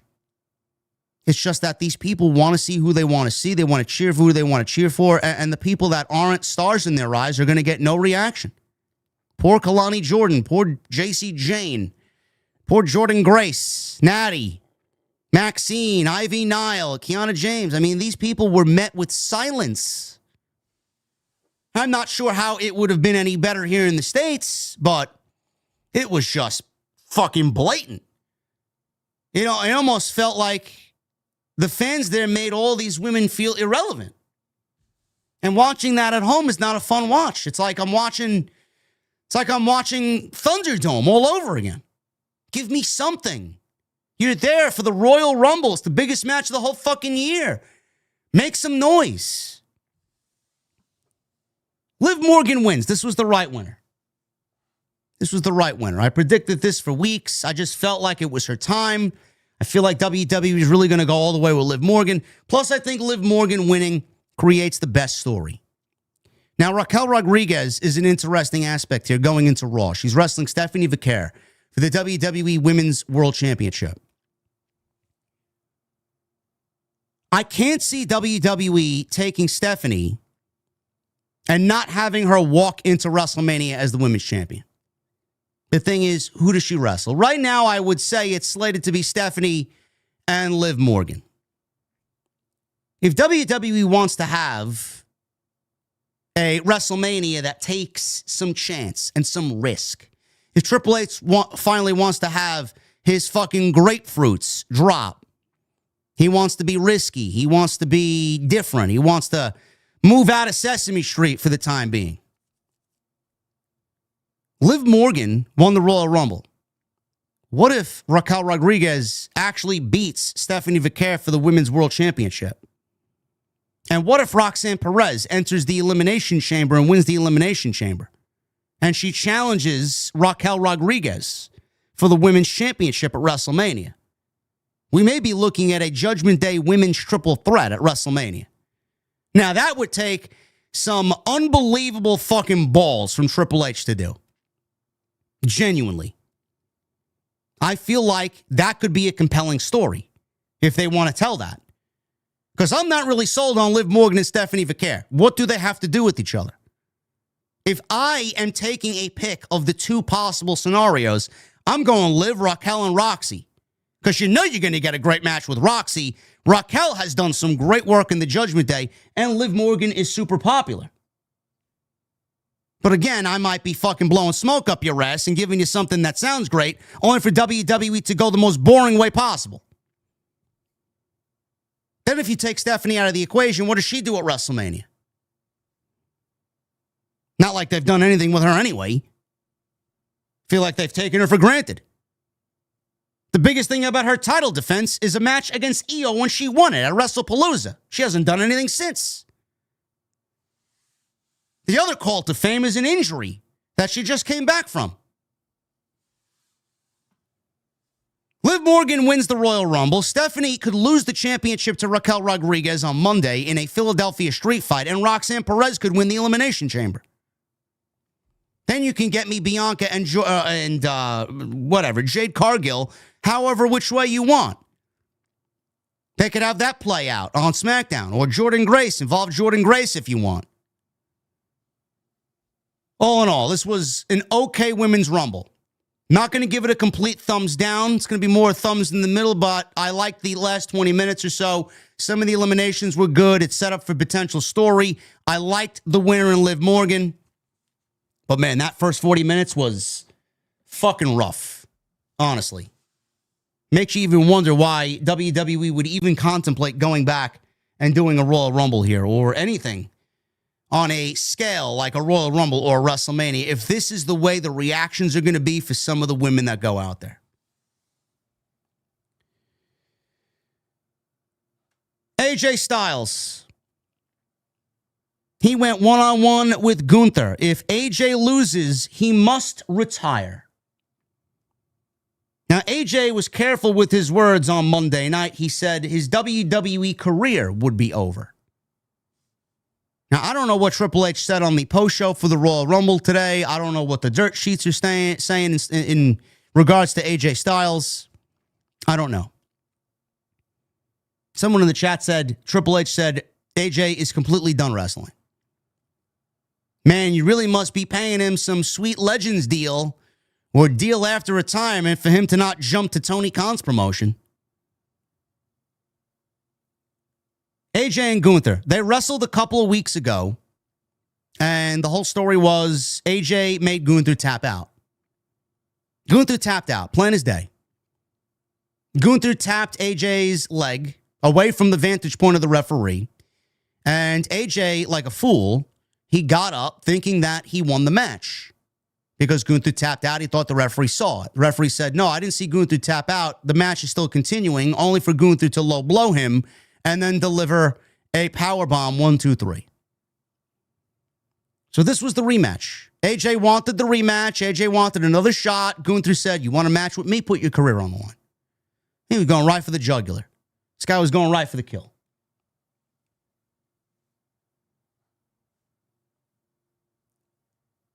This was a tremendous match between these two. This was a fucking battle. This was a war. You could not ask, if this was AJ's retirement match, again, you could not have asked for a better retirement match. This was a WrestleMania match taking place tonight, January 31st at the Royal Rumble. They went out there in hopes of delivering a WrestleMania match, and they certainly did. This was excellent. Hard-hitting, excellent stuff. 25 minutes or so these guys went, they fucking killed it.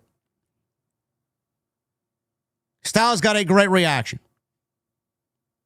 Gunther comes out. He's looking very confident. Styles hit a couple of chops. Gunther quickly got him down in a headlock. Crowd starts booing Gunther when he got on his offense. Styles comes back, hits a drop kick. Gunther booted Styles out of the ring, gave him a back suplex onto the announce desk. Crowd in Saudi is chanting, fuck you, Gunther. Fuck you, Gunther. It's more heat than he's got in the last month or so since retiring John Cena. We haven't heard one fuck you, Gunther chant since he retired John Cena. Styles had a bloody gash on his left arm. I'm assuming it didn't look bad, but I'm assuming with the slam on the announce desk, he landed on the announce desk and kind of cut his arm open. Gunther hit a back body drop and applied a Boston Crab. Styles is in the ring. He kicked his way out of it, hits a Pele kick on Gunther. Styles followed with a Ushigoroshi. You don't really hear that name called all that often by its actual ring name, move name. Corey Graves calls it that. Michael Cole calls it a neck breaker. Gunther avoided a Styles clash and nailed a clothesline on Gunther. He goes for a 2 count. Styles called Gunther a calf crusher. Gunther was right by the rope, grabbed it for a quick rope break. Styles held on for a full 4 seconds. Gunther responded with a drop kick that King Kong, or what Michael Cole calls that Godzilla, what was he, a dinosaur drop kick? I like King Kong drop kick better. Dinosaur drop kick. Can you imagine the T-Rex delivering a drop kick like Gunther? So he got that big gargantuan drop kick, powerbomb 2 count. Gunther charged at Styles. Styles kicked his leg, applied a calf crusher. Gunther was close to the rope. Styles rolled to the middle of the ring, reapplied the calf crusher. Gunther managed to wrap his arms around Styles and apply a sleeper and transition out of the calf crusher, which looked great. Styles countered that, but Gunther reapplied the sleeper until Styles dumped him from the ring. He then floats over the top rope, and it's a phenomenal forearm over the top rope to the outside on Gunther. Styles slid Gunther back in the ring. He goes up to the top rope. Gunther chopped him and met him on the ropes. They're now jockeying for position. They find themselves back in the middle of the ring where Styles hits Gunther with his own power bomb for a 2.5. Styles follow with a springboard 450. Styles clash, which he barely got. He gets it, 2.5. Styles tried a phenomenal forearm. Gunther ducked it. Gunther almost collided with the referee as he avoided a sleeper. He used this distraction to hit a low blow. Referee did not see it. Same thing that he did in his Raw match with AJ Styles a few weeks ago. Gunther followed this low blow with a powerbomb. Another 2 count. Gunther chopped Styles repeatedly, and I mean, there was some vicious chops here. I thought he was going to get himself disqualified. I thought that they would. I brought this up on Tuesday with Solomonster. I said, I wonder if they go with Gunther just being obsessed with beating the shit out of AJ Styles and he doesn't adhere to a referee's count, or he does something to a point where he wins the match, but he doesn't let go of a hold, and they end up reversing the decision, keeping AJ Styles not retired. I thought they were going to DQ him here. The referee was getting visibly upset. I mean, he was chopping the shit out of AJ Styles. Styles got to his feet. He responded to Gunther's offense here. Gunther barged back with some more chops until the referee backed him off again to check on AJ. He kept asking AJ if he wanted to stop the match. AJ said no. Gunther kept clobbering Styles, dropped him with a big gargantuan clothesline. Styles got to his feet. He responded to a Gunther chop with a series of forearms. Fans start coming alive here. Styles booted Gunther in the corner. He went for a phenomenal forearm. Gunther caught him in a sleeper off the forearm. Styles started to fade like John Cena. He fought to his feet. Gunther starts fighting him off, cinched in the sleeper even tighter. Styles got close to a rope break, but Gunther pulled his arm away. Gunther maintained control of the sleeper as Styles reached weakly for the ropes. He was too far away. Styles' arm started to fall.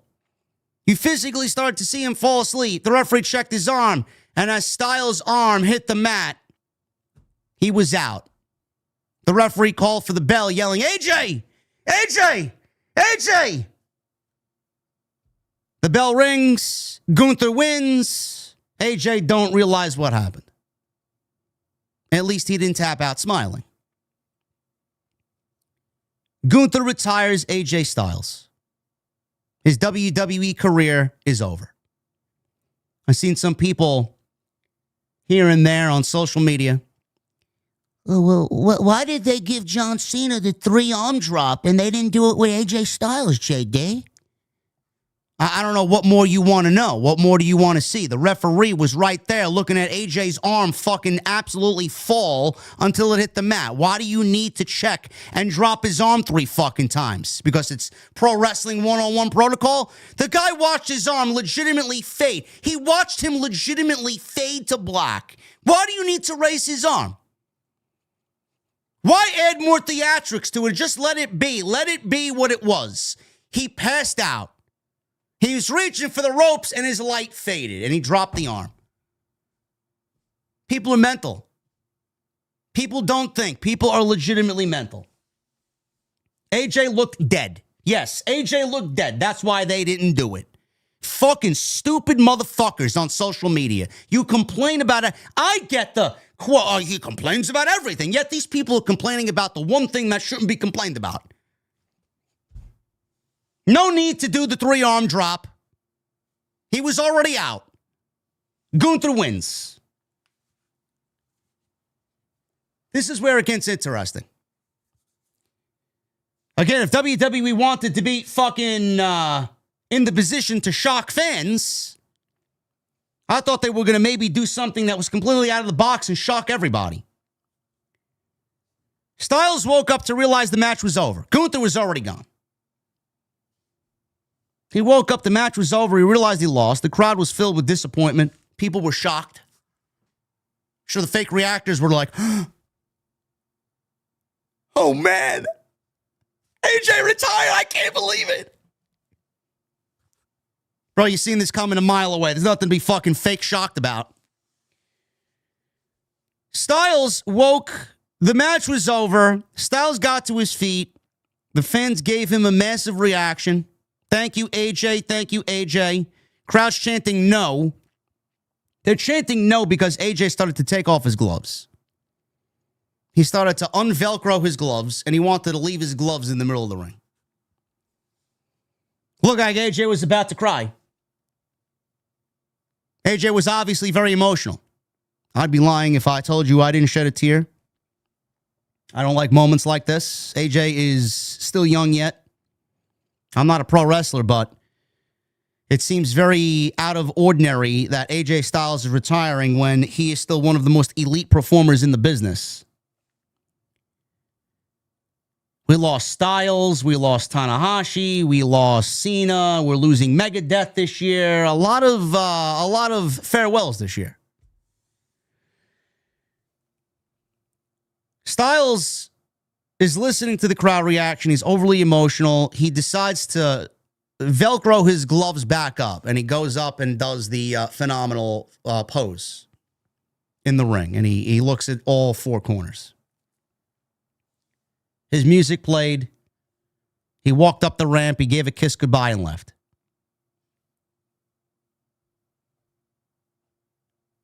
I thought there might have been some glimmer of hope that AJ would win this match, but you can't have AJ win this match because Gunther beat John Cena, and Gunther should not be losing to anybody.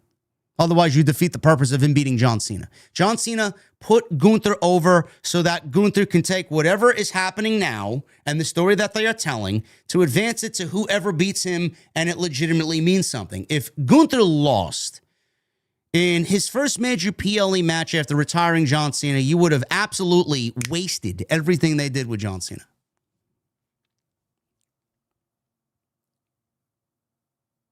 AJ said his WWE career is over. Now, you could take that any way you want. I don't know what Triple H said on the post show. I don't know if Triple H is insinuating that AJ is going to remain with WWE in some sort of coaching role. I don't know if they paid him to sit at home and do nothing and offered him more money than he would be making wrestling anywhere, to sit at home so that he doesn't go anywhere else. We gave you this match. We gave you this moment. We gave you this retirement. Don't ruin it. It's Saudi Arabia at the Royal Rumble. You wanted AJ to retire? Do it where it matters most, at WrestleMania. We talked about this on TNT, and the Solid Monster brought up an incredible point, and I 100% agree with him, and I genuinely feel like this is where they're going. AJ Styles' World Tour will continue now. The WWE was its first stop. For him to actually have a world tour, he needs to leave the WWE airport. If he stayed on the island of WWE, there'd be no world tour and no retirement. AJ is still young. AJ is still at an elite level as a performer. I think AJ wrestles in TNA this year. I think AJ wrestles for the TNA World Championship this year. I think AJ Styles possibly, don't know for sure, gets inducted into the TNA Hall of Fame this year. I think AJ Styles wrestles in New Japan Pro Wrestling this year. And this is the big one. Whether they like it or not, and whether anybody likes it or not, I don't really give a shit because I love pro wrestling and I love AJ Styles, and I think AJ Styles can still compete at the highest of levels. And I cringe, this is where the best wrestle and all this other shit, but legitimately, if AJ Styles goes to AEW, inject it into my fucking veins. AJ Styles versus Will Ospreay, MJF versus AJ Styles, Kenny Omega versus AJ Styles, Swerve Strickland versus AJ Styles. That's really it. He should be used very sparingly in those roles. I could absolutely see him at All In at Wembley, wrestling Will Ospreay. If Will Ospreay isn't challenging for the World Heavyweight Championship and challenging MJF for the AEW title. Absolutely, I could see it. And if you're a pro wrestling fan, I don't know why you would not want to see that. Because you're guaranteed an instant fucking classic with any one of those guys. So yes, if AJ is absolutely going to do his own world tour and retire at the end of the year, why not make a pit stop and give us an AJ Styles and Will Ospreay match? Sounds ridiculous to not do it. Plus, he's going to get paid to do it. I'm sure Tony Khan would love to have him.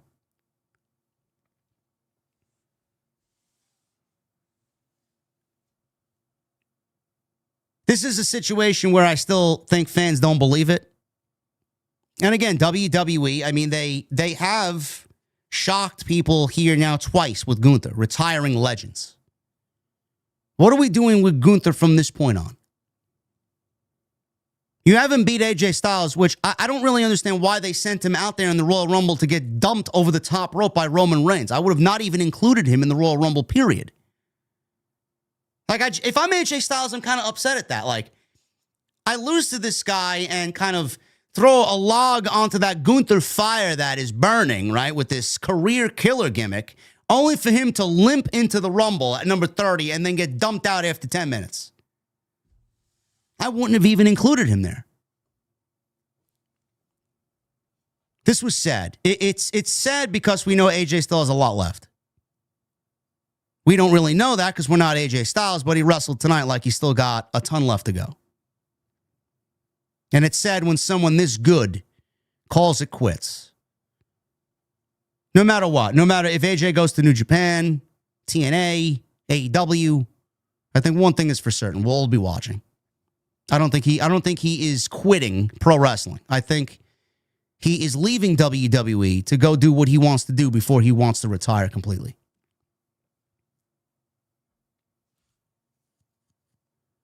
Drew McIntyre, he went one-on-one with Sami Zayn. This was for the WWE Championship. How did we get here? Well, the fact that this match had little to no heat because the crowd reaction gave that away. Sami Zayn was a part of a little mini tournament 2 weeks ago on Friday Night SmackDown. He beat Ilya Dragunov. He advanced in this little mini tournament with Damian Priest, Trick Williams, and Randy Orton. Okay? He got placed with these guys in a fatal four-way, and the fatal four-way took place on the last Saturday Night's main event. Sami Zayn won that, became the number one contender for Drew McIntyre in the World Heavyweight Championship, the WWE Championship. That's how we got here. Meanwhile, Drew McIntyre is feuding with Cody Rhodes and Jacob Fatu, and Jacob Fatu is going after Drew McIntyre because Jacob Fatu thinks that Drew McIntyre attacked him and kicked his teeth down his throat a couple of months ago and wrote him off television. I expected more from this match. I expected a lot more heat. Sami being in Saudi Arabia, I expected more of a reaction, more of a rally behind Sami Zayn. Drew McIntyre being the prick-like heel, I expected a lot more heat from him as a bad guy. Bro, this match was fucking boring. The context of said match was good. The substance of said match was good. It was like the bread was delicious. The innards, or actually, let me reverse that. The innards of this sandwich were really good, but the bread was stale. And it made for a very unappetizing sandwich moment. Like, the match itself was good. The way we got here was fucking as lazy could be.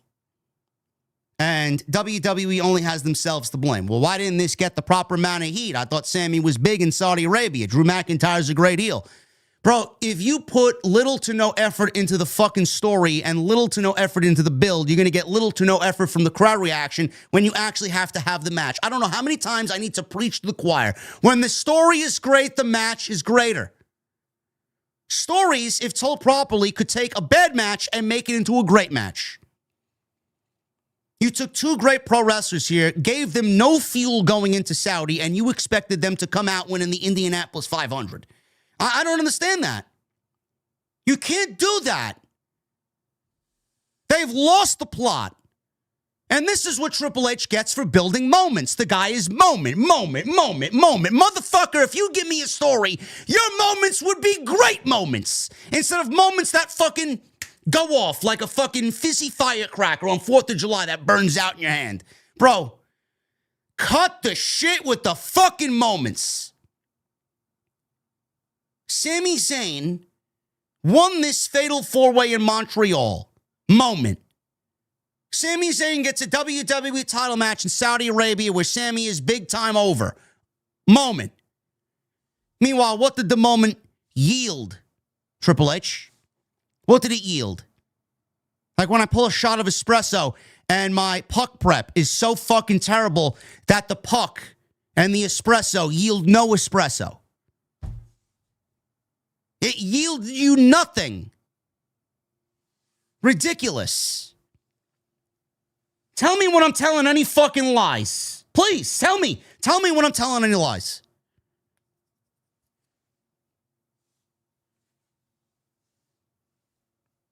The build-up for this ruined the entire match. Plus, Drew McIntyre's got something else much more important going on with Cody and Jacob Fatu. So maybe it was also an aspect of this crowd who loved Sami, thought he was losing before the match even started. So not only did you build this match irresponsibly with little to no effort, but you gave us a predictable outcome where nobody, even Sami's own people, thought he was going to lose. That's a recipe for boredom. And that's unfair to Sami and Drew McIntyre. McIntyre was in control. Zayn dumped him from the ring, followed with a flip dive like he usually does. Typical Sami. Sami came down on his back. He hurt his lower back on the dive. McIntyre was actually up first here. He saw that he was hurt, so McIntyre threw Zayn back first into the apron. We go back into the ring. McIntyre followed with a backbreaker, Irish whip into the corner, another backbreaker for a 2 count. McIntyre set up for a superplex. Zayn countered into his sunset flip powerbomb for 2. Zayn was in too much pain to hit a blue thunder bomb, so McIntyre hits a out-of-nowhere neckbreaker, which looked and sounded brutal. McIntyre went for a Claymore. Zayn then cut him off with a big boot, and he finally spun him around in a blue thunder bomb. He goes for a cover, only gets a near fall. Zayn moved out of the way of a Claymore. He gets a crucifix for a 2 count. He then goes up to the top rope. McIntyre then meets him up there and executes an avalanche white noise. Shout out Sheamus. We miss Sheamus. Crowd was absolutely fucking silent for this next part. 3 Future Shock DDTs. Silence on all of them. I think at this point the Saudi people knew that Sami was basically done for. Zayn barely rolled his shoulder up, got up after 3 Future Shock DDTs at a 2 count. McIntyre hit some running clotheslines in the corner. Sami tried to catch him off guard by running behind him with a haluva kick. McIntyre saw it coming. Sami goes into the second turnbuckle. McIntyre ducked it, hits a Claymore out of nowhere. Zayn got a foot on the rope. McIntyre's pissed. He then argues with the referee. Zayn all of a sudden delivers a haluva kick for a near fall. McIntyre rolled to the outside. Zayn followed him. McIntyre grabs Sami, power bombs him right through the announce table, which broke pretty easily here. Now, normally these tables don't break, especially the AW tables. They never break. This table broke pretty easily, made for a nice looking spot. Referees went on, or officials rather, went to go check on Sami Zayn. McIntyre rolled him into the ring, and he was smelling blood, as he should, because he put him through the table. He knew the match was basically over here. McIntyre punched away at Zayn, told him to stay down, starts yelling at him, saying, "Do it for your son!" Yeah, stay down for your son. Don't embarrass your son anymore. McIntyre smacked Zayn. Zayn gave him an exploder out of nowhere. He went for the haluva kick. McIntyre, mid-haluva kick, gave him a Claymore. He didn't go for a cover. Zayn was slow to get up. He got to his knees eventually. McIntyre hits another Claymore, and that was enough for the win. 1, 2, 3. And Drew McIntyre retains the WWE Championship. Gonna drop another truth bomb on you guys, another factoid for you guys. You know, I love Sami Zayn. I've been a big Sami Zayn supporter for many, many years. Dating back to his days in NXT, I thought they had the next coming of Daniel Bryan in WWE. Blue-collar babyface, easy to get behind. David versus Goliath moments could be had. Him taking down the big bad champion as the babyface who the fans don't really give him enough credit or enough hope to win the title. There was always going to be that story for Sami Zayn. Always. You know when that story was, chat? That story is not happening with Drew McIntyre. It's not happening coming out of this match. It's not happening going into next year's WrestleMania where it will emanate from Saudi Arabia. The Sami Zayn WWE Championship boat has already sailed off into the distance. Do you know when it should have mattered? Do you know when it should have happened, but WWE had other plans that didn't involve Sami Zayn at WrestleMania? This should have happened in 2023 when Roman Reigns and Sami Zayn met in the main event of the Elimination Chamber for the WWE Championship in Montreal. One of the greatest crowds in the last 10 years that WWE's had. Heat that you could legitimately feel jump off your television screen. He had just turned on Roman Reigns and betrayed the bloodline. Steel chair to the back of Roman Reigns at the Royal Rumble, siding with Kevin Owens. Sami Zayn should have won the WWE Championship then. Everything that you construct, everything that you think, everything that you do, everything that you execute from this point on with Sami Zayn and the WWE Championship will absolutely never, and I mean in capital letters, never amount to anything that came close to what he did on that night. And I guarantee you, if you gave us Sami Zayn versus Cody Rhodes at WrestleMania 39, I don't think anybody would have batted an eye. It's too late. The story is over. Sami winning the championship now would just be WWE giving Sami Zayn the championship because he's never won it. At that point, you're forcing it. It's never going to be as great as the story he told with Roman Reigns and him being the honorary Uce, getting kicked out of the bloodline, sticking up for his friend, and battling the head guy.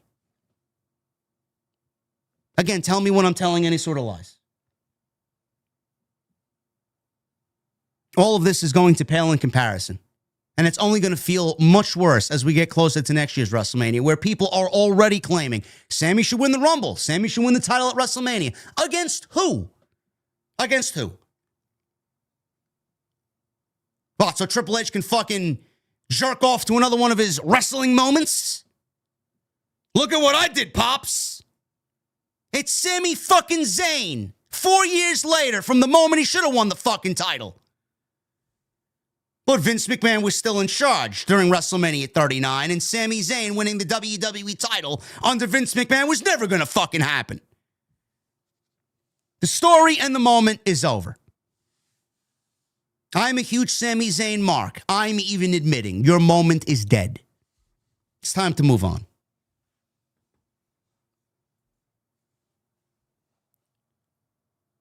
They played a clip from the WWE pre-show, Paul Heyman confronting Adam Pearce about making Braun Breaker number 2 in the Royal Rumble. Now, if you guys watched the VPN feed of SmackDown last night, as it aired earlier in the afternoon via the VPNers, WWE botched making it known that Braun Breaker drew number 1. Now, I don't know why a production faux pas like that happened, but they changed Braun's number from number 1 to number 2. Not like it made any difference because number 2 is just realistically number 1. So they threw Obafemi out there at number 1, which we'll get into in a second. But Paul Heyman basically told Adam Pearce, if you want to play fuck around and find out, then I will play fuck around and find out. So I don't know what they're doing with Paul Heyman and Adam Pearce. I don't know what Adam Pearce is planning for the Vision. I doubt Adam Pearce is going to get into wrestling shape and wrestle at WrestleMania. That would be awful. I mean, I don't know who's thinking that. If you are, I'm going to need you to fucking stop. No, I don't want to see Adam Pearce wrestle at WrestleMania. No.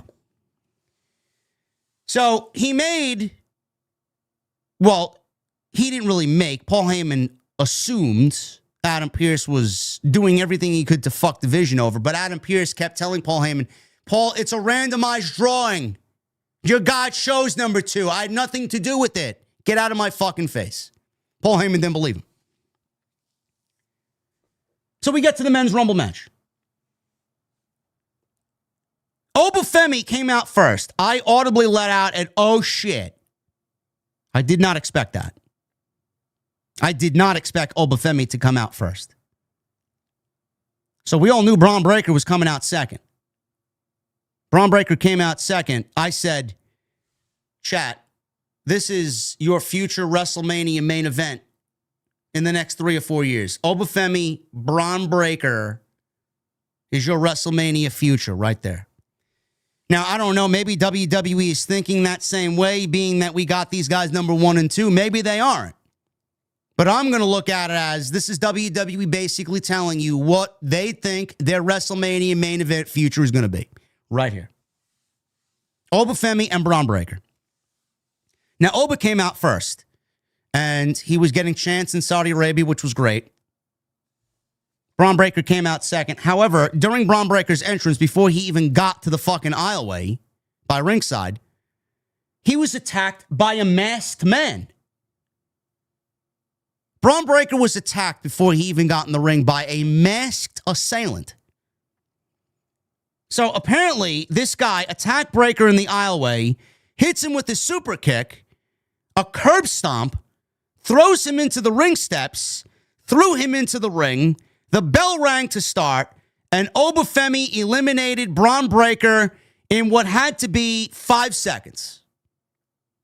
Braun Breaker is now on record for one of the quickest eliminations in Royal Rumble history. We've been through 30-plus Royal Rumbles.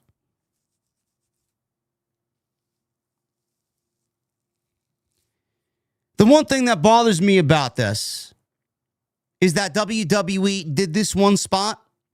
They mentioned it maybe one more time. Who is it? Paul Heyman went over to the commentary desk saying it was Seth Rollins. This was Seth Rollins.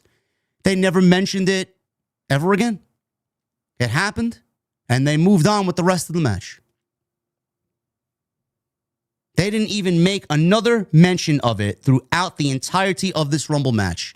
Now, I thought that with this guy attacking Braun Breaker, he's certainly going to come out and attack the rest of the division and eliminate them in the same way. This guy attacked Braun Breaker, and he almost flew out of Saudi Arabia the instant he left the building. Never to be seen or heard of again.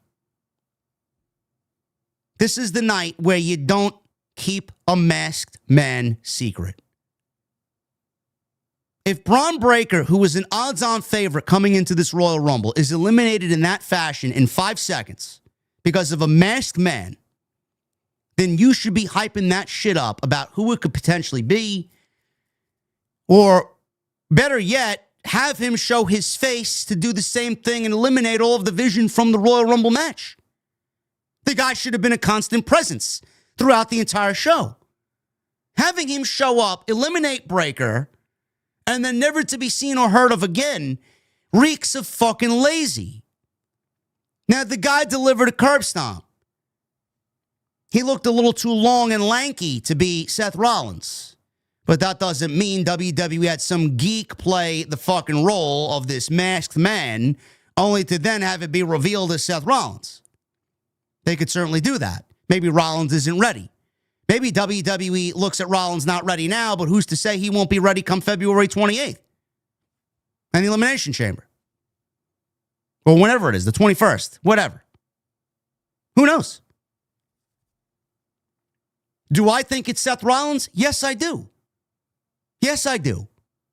Because if Braun Breaker was eliminated in 5 fucking seconds, then Braun Breaker and Seth Rollins is your WrestleMania match in Las Vegas. Easy. I just had a feeling he'd be back. I just had a feeling. ESPN kind of spoiled it. Somebody, I don't know his name, asked Seth Rollins about the Royal Rumble and the fact that he is going to be competing in the Royal Rumble in some way, shape, or form. He might have spoiled Seth Rollins' return live on ESPN while they were doing the hype machine for the Royal Rumble. He was there with Stephen A. Smith. Seth Rollins will be at WrestleMania. Seth Rollins will be wrestling Braun Breaker at WrestleMania. It's the only thing that makes sense. Which is great, because I wasn't interested in seeing Braun Breaker versus CM Punk for the World Heavyweight Championship again at WrestleMania. I am not there yet on that being a night one main event. Rollins makes the most sense. Now, the other option is, I've seen some people talking about it, you can't rule it out. Could it be Adam Pearce underneath the mask?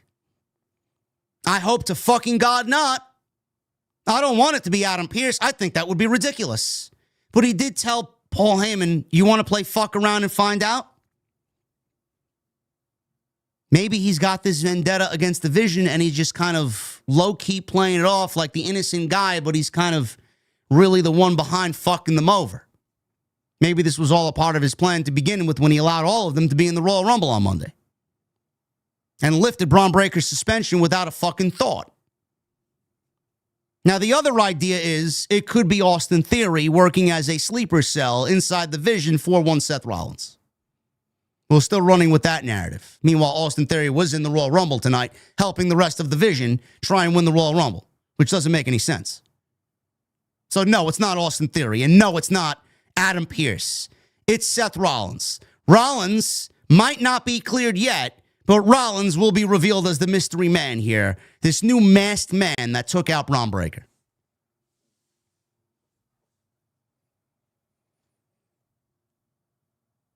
So we got Obafemi in the ring all by himself. Out comes number 3, Solo Sikoa. Femi got the best of Solo here.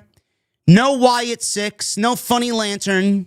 Solo was out there by himself, no MFTs whatsoever. That may be a good thing, depending on how you feel about the MFTs and the Wyatt 6. Solo drove him shoulder first into the ring post as Rey Mysterio entered at number 4. Rey got a big pop because they love their big stars over in Saudi Arabia. So he comes out. They mentioned that this is his 16th Rumble match. Solo blocked a 619, set up for a Samoan drop. Femi booted them both down. Rusev, he's out at number 5. Rusev's been off TV for several weeks. I'm glad to see him back on WWE television. But the way that he lasted here, he barely lasted 30 seconds. Imagine flying Rusev over to Saudi Arabia with the brand to only compete in the Royal Rumble for 30 fucking seconds. And he's in there with Obafemi. Like nobody wanted to see those two beasts go at it, huh? Okay. So Rusev's in there. Rusev hit a couple of drop kicks on Oba, couldn't take him down, couldn't eliminate him. Rey got Rusev in position for a 619, and Oba quickly eliminated Rusev by shoving him over the top rope. Goodbye, Rusev. Oba then easily eliminated Solo, and then easily eliminated Rey Mysterio. So we're looking at the Brock Lesnar spot here, the Diesel spot in 94. Brock Lesnar back in 22, where he owned the ring. Well, what was it, 2020? Where he owned the ring? Yeah. So he's owning the ring here in the Royal Rumble. And I said, if you're going to own the ring with someone like Oba, this is exactly the type of guy you do it with. Believable. Legit. I was hoping they would lead it to something, but it didn't really go anywhere. I think WWE botched this big time. Matt Cardona comes out at number 6. Cardona got some offense. Oba hit him with a power bomb, which he calls fall from grace. Matt Cardona, thanks for coming. You lasted shorter than your wife did. Chelsea Green lasted longer in her Royal Rumble than Matt Cardona did in his. If you guys need any indication about where Matt Cardona is going to fit on Friday nights, that's all you need. In and out. Obafemi's alone. 5 eliminations already. He's eliminated everybody that's come on out. Damian Priest comes out at number 7. Priest knocked him down with a clothesline, tried for another one. Oba blocked it. So they're going at it. Then out comes Javon Evans at number 8. I did not anticipate Javon Evans being the Iron Man. Javon Evans was the Iron Man of this Royal Rumble. Good for him. Evans went for the OG cutter on Obafemi. Oba blocked it. Oba then almost eliminated him. Evans held on. He hit a springboard clothesline on Damian Priest, but at the same time, while he did that, he leapt over Obafemi. Evans knocked Femi down with a leaping enziguri. Number 9, poor Finn Balor. Adam Priest. Adam Pearce. Adam Priest is wrestling Kazuchika Okada on Saturday night's Collision tonight. Man, I can't wait to not watch. Out comes Mr. Iguana. Poor Finn Balor, huh? Adam Pearce gave Balor's spot away to someone like Mr. Iguana.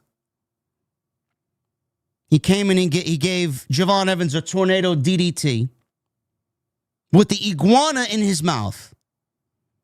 Priest ripped the iguana toy out of his mouth, hit a choke slam on Mr. Iguana and the iguana at the same time. So he delivered a multiple choke slam, double choke slam to the puppet and Mr. Iguana. After we saw Mr. Iguana in the Royal Rumble, I was almost convinced that they were going to bring out Santino Marella with the fucking snake. I thought they were going to do that. You know, because Triple H loves his moments. Thank God we didn't get that. So after the double choke slam on the Iguana and Mr. Iguana, Trick Williams comes out at number 10. He got a big reaction. Everyone chanting, "Whoop that Trick." Michael Cole mentioning his lemon pepper steppers. He quickly and easily eliminated Mr. Iguana. Goodbye. Williams knocked down Priest. Crowds chanting NXT because we got Trick Williams, Javon Evans, and Obafemi in the ring at the same time. That's a great visual. The NXT system is working. It works better for some. So much for the people who look down on the NXT system. It works better for some than it does for others. But Trick, Oba, and Javon Evans are the standouts, clearly, on how vital that performance center really is for WWE. So he's in there. He knocks down Priest. Crowd chanting NXT. Williams, Evans, and Femi stood tall. Williams tried to toss Evans out, but he held on once again. Surprisingly, at number 11, Cody Rhodes comes out at number 11. Very early for Cody Rhodes. Crowd sang his song. Rhodes hit Williams with an uppercut, gave Evans a power slam, hit Priest with a Cody cutter. He went to battle Obafemi as they tried to pick up the pieces from their last match on December 13th that was interrupted by Drew McIntyre, so they went at it. While they did, El Grande Americano, Ludwig Kaiser version, came out. He entered at number 12. El Grande is in there. He put the metal plate in his mask and handed out a bunch of headbutts to everybody. Number 13. Out comes El Grande Americano. But JD, I thought El Grande Americano came out at number 12. He did. This was the original El Grande Americano. Chad Gable makes his return to WWE under the El Grande Americano mask. He comes in at number 13. Gracias! No gracias. Chad Gable and El Grande Americano Kaiser. Gable and Kaiser are standing in the middle of the ring wearing their goofy masks. And they're legitimately recreating the Spider-Man meme where they're both looking at each other. Now, I'm happy to see Chad Gable back. I mean, if you looked at Chad Gable tonight, I mean, the guy's ready to break someone's skull. Like, he looks fucking unreal. He don't even look like a human being. He looks fucking great. Gable knocked Kaiser down after the Spider-Man meme recreation. Gable tried to remove Kaiser's mask. Kaiser hit a Finley roll. Gable followed with a German suplex. Kaiser then went for Gable's mask, but Gable used leg scissors to eliminate him over the top rope. Chad Gable was then eliminated by Trick Williams. And then Rhodes followed by eliminating Trick Williams. Can you imagine Chad Gable coming back looking the way that he did and he didn't last one fucking number entry? Before he came out, like, I expected this to happen. As soon as Kaiser came out, I'm like, man, it'd be fun. It'd be fun if Chad Gable comes out wearing the mask sometime later in the match. They legitimately did it back to back. He came in at number 13. He didn't last until number 14 came out. How sad is that? You look like that, you get yourself into the best shape of your life, and you don't even last 90 seconds. It doesn't matter how you look and how great you look and what type of version this is of you that blows the last version of you out of the water. It doesn't matter. They still look at Chad Gable like a fucking geek. Number 14.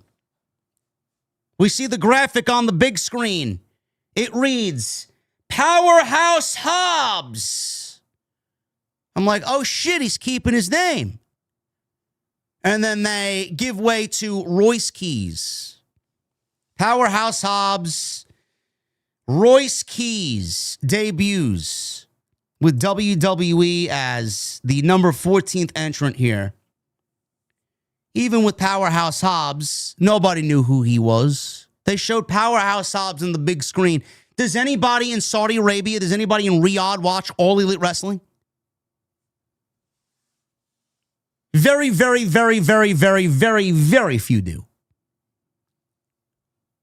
Powerhouse Hobbs, Royce Keys is out there. He got I wouldn't even say a decent reaction. He came out to mostly silence. Nobody knew who he was.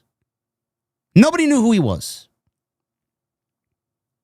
He gets in there, eliminates Damian Priest. He basically destroyed Javon Evans with a spine buster. It was cool to see him face off with Cody Rhodes. They obviously know each other. Keys blocked an uppercut, drove Rhodes into the corner. Austin Theory comes in at number 15, and he basically comes out to no reaction whatsoever. He comes in, he chop blocked Cody Rhodes. He punched him in the face before turning his attention to Javon Evans. Bronson Reed comes out at number 16. He gets in there, immediately heads to the top rope and hits a tsunami on Javon Evans. Ilya Dragunov comes in at number 17. La Parka from AAA comes in at number 18. Poor Finn Balor.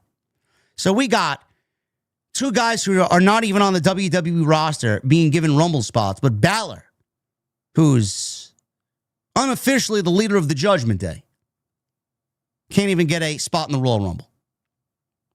Dragon Lee comes in at number 19. They all took their turns, did some decent moves.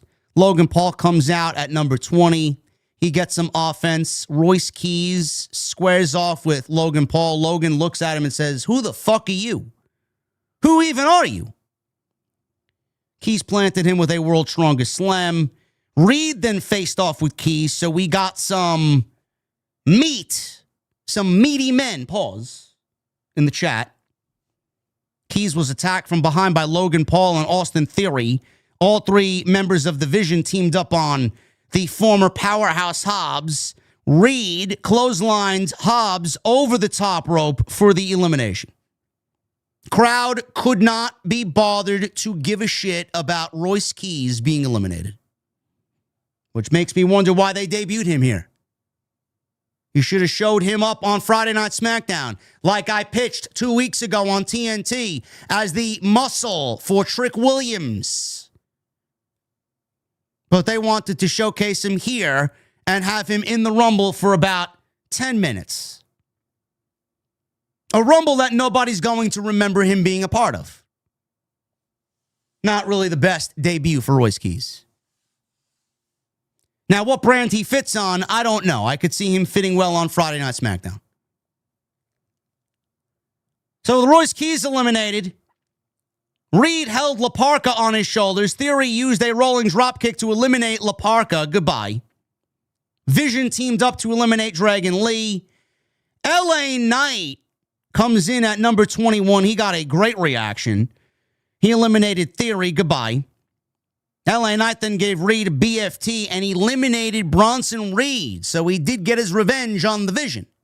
Hopefully that takes care of that and we can move him on to something new. I guarantee you come Monday Night Raw, this guy will be wrestling Austin Theory in a first-time match between Theory and LA Knight on Raw.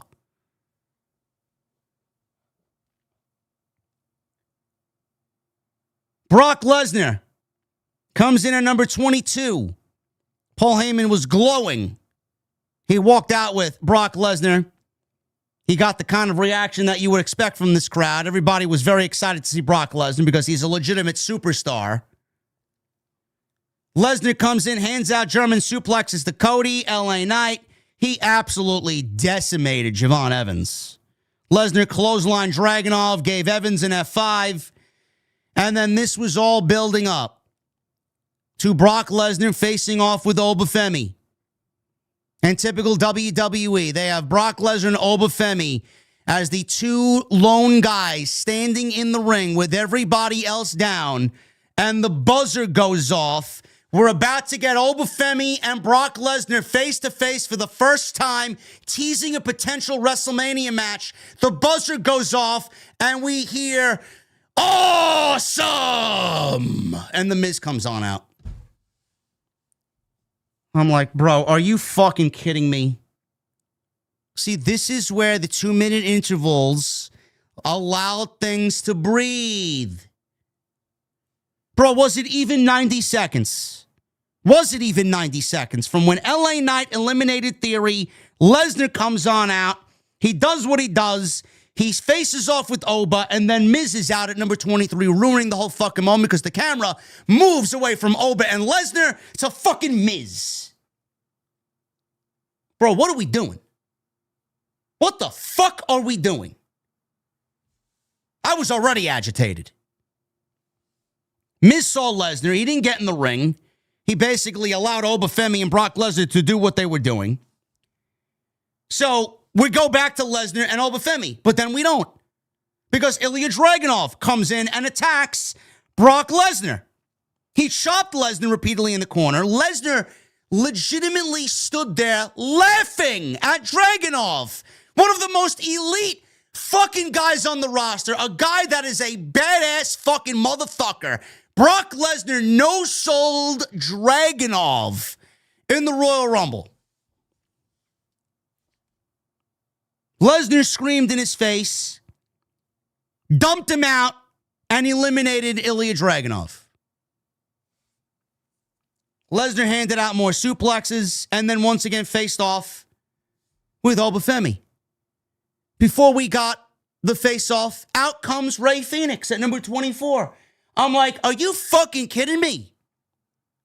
Are you kidding me? Not only did we get The Miz interrupting Lesnar and Obafemi, then we get Dragunov interrupting Lesnar and Obafemi, and now fucking Rey Fenix, who, by the way, chat, lasted maybe 1 minute. I'm starting to really get pissed that you brought this guy in and he's amounted to being a fucking loser. Somewhere, Tony Khan is laughing that Rey Fenix thought it was better on the other side. I'm going to need them to get Rey Fenix to Monday Night Raw in a tag team with Penta. I mean, whatever is beyond ASAP. Can we get back to Lesnar and Obafemi, please? Phoenix was immediately tossed aside by Lesnar. He gave him an F5. He threw Rey Fenix out of the ring. Lesnar gave Obafemi a German suplex. It's the most that we got. Phoenix was eliminated quick. He barely lasted fucking 60 seconds. He barely lasted 60 seconds. Penta came in like towards the end. They couldn't even, I don't know what, I think they're allergic. What are they waiting for? Rey Fenix and Penta. What are we doing? Can they not exist in the same ring together? Are we not supposed to know that they're actually legitimately brothers? So Lesnar managed to get a German suplex on Obafemi. He tossed Rey Fenix out. Goodbye. Femi went after Logan Paul. Lesnar dumped Femi from the ring, from behind, for an elimination. This was one of the most unceremonious eliminations of the entire match. They did not make this into a bigger deal at all. Lesnar dumped Obafemi, with Obafemi doing nothing in return to Brock Lesnar. All Lesnar did was make fucking mean, scary faces and laugh at Obafemi. Oba didn't get any offense on Lesnar. He gets one German suplex and then dumps him over the top rope.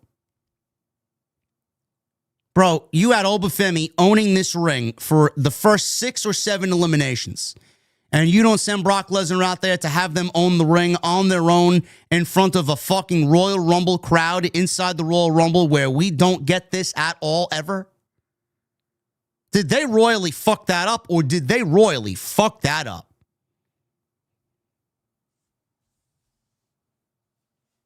I was floored at how fucking, it was so irresponsible the way that they booked this. Oba lasted 40 fucking minutes. He was number 1. And And they dumped him out like he was that he was in there for like 2 minutes.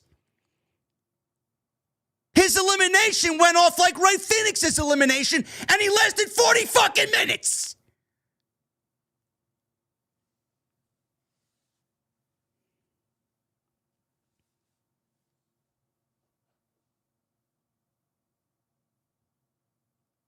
Lesnar gave Logan Paul an F5. He waited for the next guy to come out, and then out comes Jey Uso at number 25.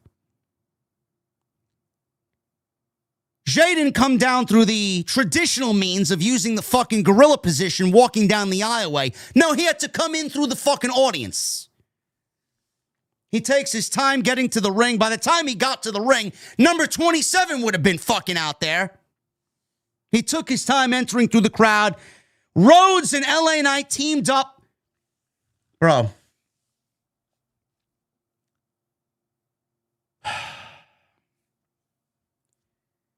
Jey Uso's in the fucking crowd. Jey Uso is in the fucking crowd. And you legitimately have people like whoever produced this segment of the Royal Rumble should be fucking fired. Bro, Jey Uso walks down through the crowd. You legitimately have everybody looking this way. They're all doing this. They're all doing this to fucking Jey Uso. They're all doing this. Meanwhile, Cody Rhodes and LA Knight are eliminating Brock Lesnar, and everyone's doing this in the crowd. They're doing this while Brock fucking Lesnar is getting eliminated.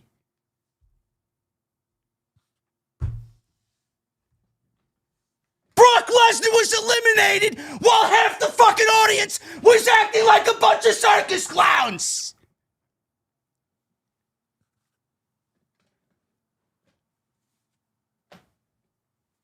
Who produced this garbage? Who?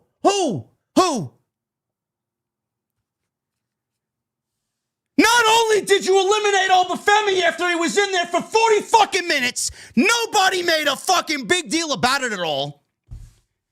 Brock Lesnar was eliminated while the fucking audience was yeeting. The guy could have single-handedly eat the entire field of 30.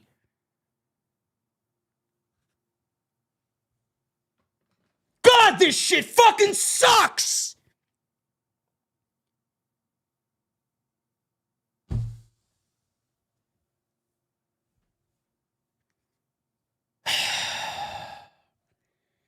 It is to a point. Jey Uso's act, I swear, nothing negative against Jey Uso. Nothing. Usos are fantastic. Bro, the over-embellishment, the oversaturation, the constant, I have to push this guy and give him these spots. Bro, please. There is a fucking time and a place to do this shit. It's not fucking party time 24/7, okay? This is the Royal Rumble for a shot at the WWE Championship or World Heavyweight Championship at WrestleMania. And you got this fucking guy out there, and Lesnar's getting eliminated in the middle of this fucking circus. He gets in the ring. Bro, he's in the ring, and he's fucking doing the let's run it back gimmick in the Royal Rumble. Bro, I swear to fucking God, you gotta get rid of it. You gotta get rid of it, bro. This is the most nauseating, fucking comical garbage I have seen since the big dog era in WWE with Roman Reigns. Get fucking rid of it. Start taking this shit seriously. Seriously. Bro,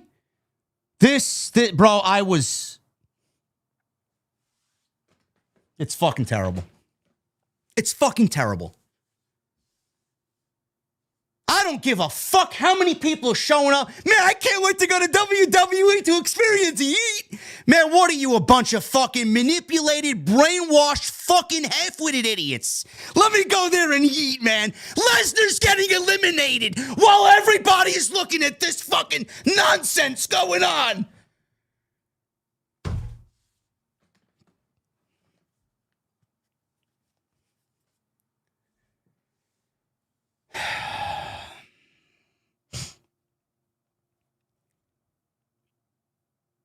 Bro, Jey Uso took so long to get to the fucking ring and to run it back. By the time he got there, Roman Reigns' music hit. Roman Reigns was coming on out. Reigns got the big entrance, big fireworks. They went off all around the stage. Gee, I wonder who's winning the Royal Rumble. Jey is in the ring. He sees Roman get into the ring. This fucking guy, he looks at Roman and he does, let's run it back. Motherfucker, how many times do we have to run? I wish you'd run yourself back to the fucking locker room. Reigns like, yeah, hey, let's run it back, man. Then Reigns fucking takes him out. He dropped Jey with a Superman punch. He hands out Superman punches. He eliminates The Miz. Jacob Fatu comes out at number 27. Before Fatu could come out, Rhodes tried a suicide dive. Fatu blocked it, tossed him into the barricade, and threw him back in the ring. Reigns and Fatu faced off, but Rhodes went after Fatu. Moments later, Jey and Reigns gave Logan a 1D. So he wanted to run it back with Roman. Roman said, fuck off, and then they start teaming up together and do the 1D. Penta comes in at number 28. He gave Fatu a backstabber. LA Knight hit Penta with a power slam. Reigns, he gets hit with a BFT. Rhodes with a reverse DDT. So LA Knight, man, all you LA Knight guys out there, you thought he had a chance to win in this, right? He looks good out there. However, Cody then eliminates LA Knight moments later. Thanks for coming, LA Knight. Randy Orton comes out at number 29. He dished out power slams. He hit Logan Paul and Penta with RKOs. And then out comes, I love Gunther, man, but when I heard Gunther's music at number 30, there was just an audible, just disappointment. There was a disappointment that left my body.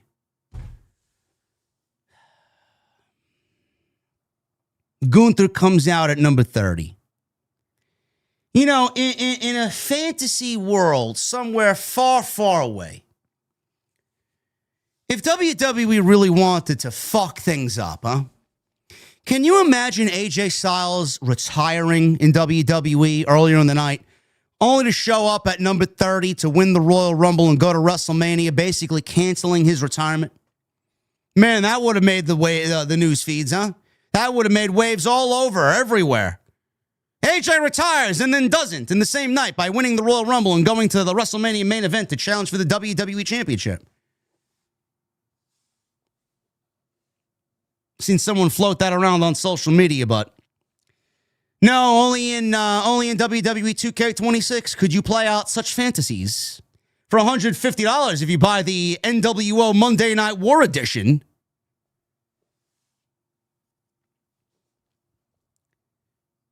So Gunther comes out at number 30. He was taken down moments later by a running knee by Javon Evans. Javon Evans went for a super OG cutter on Orton. Orton dropped him with an RKO. This was the same spot that he tried, I believe, when they did an NXT show in St. Louis. I don't know when that was. If it was earlier last year or the year before that. I know he wrestled Orton in the main event on that show. They tried a spot similar to that. They executed it perfectly. So they must have really practiced what they wanted to do. So he got that. Looked great. Orton eliminated Evans. Gunther eliminated Penta. Rhodes and Orton faced off, but they turned their attention to Gunther. Orton held up Gunther for a Cody cutter, but Gunther moved out of the way, and Rhodes hit Orton with the Cody cutter instead. Fatu tried dumping Rhodes, but Rhodes held on to the top rope. McIntyre flew in out of nowhere and gave Cody Rhodes a Claymore kick on the apron, and Rhodes was eliminated by someone who wasn't even in the match. Drew McIntyre eliminated him. Fatu was watching this all go down, so Reigns dumped him because he wasn't paying attention. Jey tried to do the same to Roman. Reigns fought him off. He went for a spear. Jey speared Roman instead. Jay tried to eliminate Roman, but Reigns countered and threw him out over the top rope instead. So we're now down to the final four. I originally had the final four of being Roman, Cody, Fatu, and Braun Breaker. Only one of my final four were in the final four. Roman Reigns, Randy Orton, Logan Paul, and Gunther were their final four. Logan tried for a buckshot. Bro, Logan's buckshot. Bro, if he is lucky, he will go the rest of his career without tearing a ligament. Bro, the flip on his buckshot is so it's worse than the actual execution of the move. Bro, he's gonna tear a knee ligament out if he continues doing it. I don't know why he flips into the ring so fucking viciously. He's going to kill himself. He may ruin his career if he continues to do that. You can't do it like Adam Page flips into the ring so fluidly, like an Olympic swimmer, and then he delivers the lariat. Bro, you don't need to have the landing hit so fucking hard like that. It's all about the clothesline. He tried for this buckshot. Reigns dropped him with a Superman punch. He eliminated Logan. We're down to Reigns, Orton, and Gunther. Orton gave Reigns an RKO. Gunther ran up from behind and eliminated Orton. We're down to Gunther and Roman. They've never had a match together. So the final two here, Reigns and Gunther, after a little bit of an exchange, Gunther placed Reigns in the sleeper with the whole idea of he wants to put him to sleep and then dump him out. Reigns slipped out of it, tried a Superman punch. Gunther ducked it, went for a sleeper again. Reigns ran toward the corner and drove Gunther face first into the top turnbuckle. Reigns followed with a spear before tossing out Gunther for the elimination. Roman Reigns wins the 2026 Men's Royal Rumble match. WWE had something special here with this Men's Rumble. It was good. I would not even, I mean, it's on the bottom, it's on the bottom echelon of good. Whatever okay is going into good, it's right in the middle. This Rumble could have been great. With the amount of star power in this Rumble, it could have been great. Like, they completely botched Obafemi and him owning the ring. Lesnar should have been in the ring with Obafemi one-on-one, alone. Alone. They had Lesnar do the same thing in 2020, and then out came Keith Lee. You could not have done that for Obafemi. You could not have done that. It was too difficult to do that, right? Oba's elimination pissed me off. They didn't make a big enough deal about it. Lesnar's elimination was the fucking worst elimination I've ever seen. I mean, everybody acting like fucking trained seals out there, yeeting along to Jey Uso while Lesnar's getting dumped out. If I'm Lesnar, I'm fucking pissed. Like, I was hoping that he'd absolutely destroy Jey Uso before he got to the ring. Awful. No matter what you think of Lesnar and his inclusion on the television show, that was fucking pathetic. Pathetic. Braun Breaker, he got attacked by this masked man. Bro, they didn't mention a single fucking word about this masked man, and they didn't show him again for the rest of the fucking match. Like, that's something that you need to play out tonight. Why do we have to wait for Raw? Roman Reigns winning it is not a surprise. None of you should be surprised with Roman Reigns. I find it funny how Roman went on Pat McAfee's show and said, well, ever since I lost the championship, WWE the last 2 years hasn't created any new stars. So yes, let's throw up the bat fucking signal and call the Anawais to come save the day again. Let's call the Tribal Chief to come save our WrestleMania main event because we are too lazy to build new stars. We don't want to take a chance on new stars. Gunther being number 30, I found that to be kind of lame. Nobody expected him to win, and if he did, it would have been fucking terrible for Gunther. Like, I genuinely feel if Gunther would have won, there would have been go-away heat to come along with it. No, genuinely no surprises in the Rumble. They gave away Obafemi's inclusion in the Rumble 2 weeks ago. There was no Chris Jericho. Don't know what's going on there. Apparently he's still on the AW roster page. No Jericho. Powerhouse Hobbs came in as Royce Keys. I wouldn't have even debuted him there. Who's talking about Royce Keys tonight? Nobody. Nobody.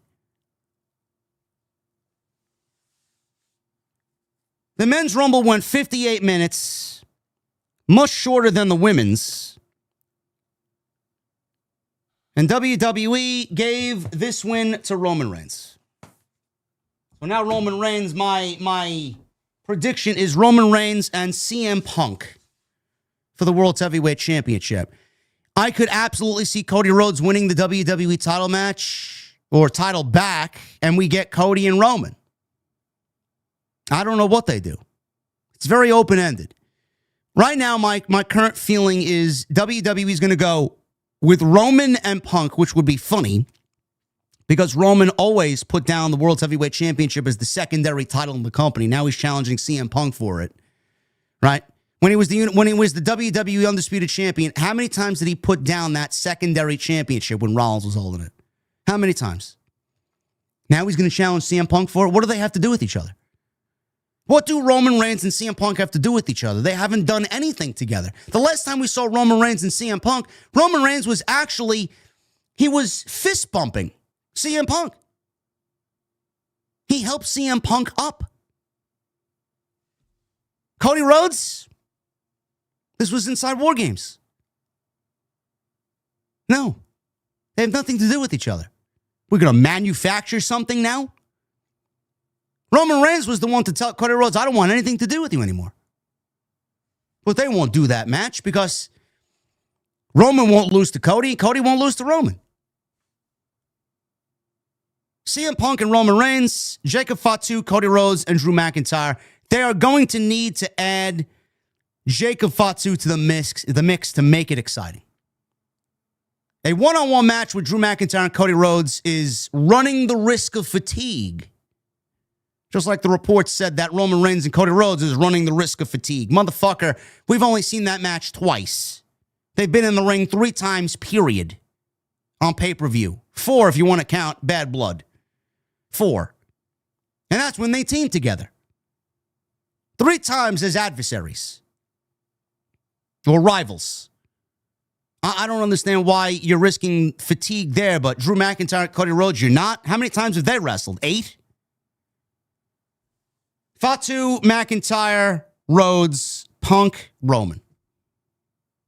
Liv Morgan, she won the Rumble. Stephanie Vaquer, I think that's the plan. If WWE wants to play, unpredictable, I would have Raquel win the title, have Roxy win the Chamber, have Liv Morgan and Raquel Rodriguez and Roxy all in a triple threat match together. That's what I would do. I don't know, man. This Rumble it wasn't terrible, but there was a lot of things that I did not like as far as where it was, the crowd, the energy, the production, the venue. Some of the things that we saw tonight. If you ended up disappointed, I genuinely hope I sat here and I went over all the things that you were also disappointed with. Because I also felt disappointed. I did. WWE needed to hit a home run tonight. I don't think they even got a double. A stand-up double. It was barely a double. Barely. That was like sliding into second base, just beating the fucking tag from the right fielder. That's what they did. They needed to hit a home run. They did not. Thank you guys very much for all your support. We had 5,200 in the chat tonight. You guys are fucking awesome. We're going to get into the super chat portion of this show right now. And we are going to get you guys on out of here to enjoy the rest of your Saturday night. Thank you guys very much. You absolutely killed it tonight and made us the #1 stream in the entire community. You guys are great. Follow me on social media at JD from NY206, Twitter, Instagram, TikTok, and Cameo. Hit that subscribe button down below. Turn on the bell for notifications. Go out there and check out the content on the channel. Plenty of it. The guys are on the audio side of things. Spotify, iTunes, iHeartRadio, Podbean. Leave a comment. Leave a rating. It all helps us out. I will be pushing this out to the audio feed as soon as I'm done. So you guys can go back and listen to it. Or if you're working tonight and need something to listen to while you're working, I will get you guys covered. So thank you guys for that. Tonight we're sponsored by Blue Chew. Blue Chew Gold is the new gold standard. BlueChew.com, code JD at checkout. Make sure you guys use that code JD for 10% off your first purchase of Blue Chew Gold. Roman Reigns and Liv Morgan won the Royal Rumbles tonight. Saudi Arabia in that women's Royal Rumble, man. Nothing happened. No heat, no sense of urgency, no excited, no hype. What happened? No stakes, no momentum, no noise, nothing. That's exactly why I'm thankful for Blue Chew Gold, because when everything else comes out flat, boring, and uninspired, Blue Chew Gold actually delivers. Blue Chew Gold is the newest innovation from the #1 chewable ED brand. This isn't a thrown-together episode or PLE with no direction. This is a 4-in-1 powerhouse built to set the gold standard for performance. When it's time to show up, this helps you make sure you're not sleepwalking through the Royal Rumble like WWE did tonight. Blue Chew Gold dissolves under your tongue and can work in as little as 15 minutes. No long build, no filler. No, let's see where this goes. It's just elevation without hesitation. This is peak passion and peak performance in a single tablet. While WWE's out here wasting time and hoping excitement magically appears, you're actually prepared to deliver when it matters. And trust me, nothing kills the mood faster than something that feels as lifeless as some of what we saw tonight during the Royal Rumble. Make life easier by getting harder and discover all of your options at BlueChew.com. Tonight we got a special deal, 10% off. Make sure you guys get 10% off your first month at BlueChew.com for Blue Chew Gold, code JD at checkout. Make sure you guys go and check them out. BlueChew.com, and that is code JD at checkout for Blue Chew Gold. Oh, my goodness.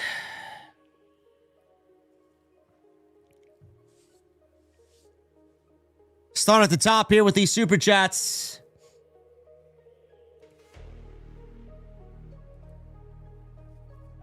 Pretty confident Michael Krause is with us at the top here. No Michael Krause. Steph Lord with a $5 super chat. All hail the ring general, the career killer. God forbid Penta and Phoenix are in the ring at the same time. I'm not even going to comment on Yeet Man. Yeah, I'm pretty done with Yeet Man. It is as cringy and corny as anything, bro. Twister with a $9.99. I had some dipshit tell me that this was worse than the 2022 and 2015 and 2014 Royal Rumbles.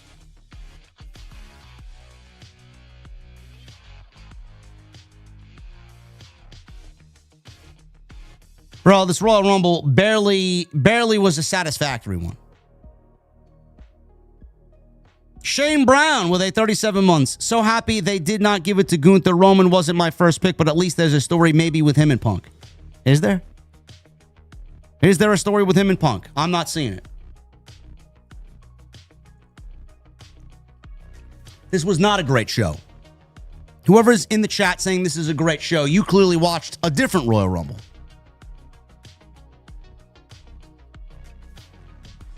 Ethan Nelson with a $4.99. The Triple H honeymoon phase is truly over. He has to go. Bro, he is certainly stinking up the joint with his safe and boring booking style.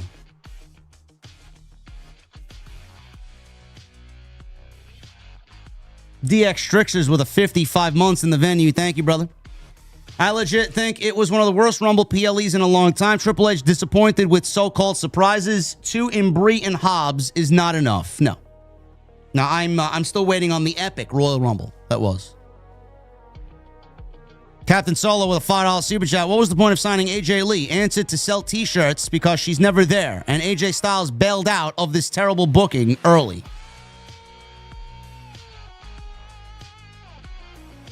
Hopefully AJ Lee will be at WrestleMania in a match against Becky Lynch for the IC title.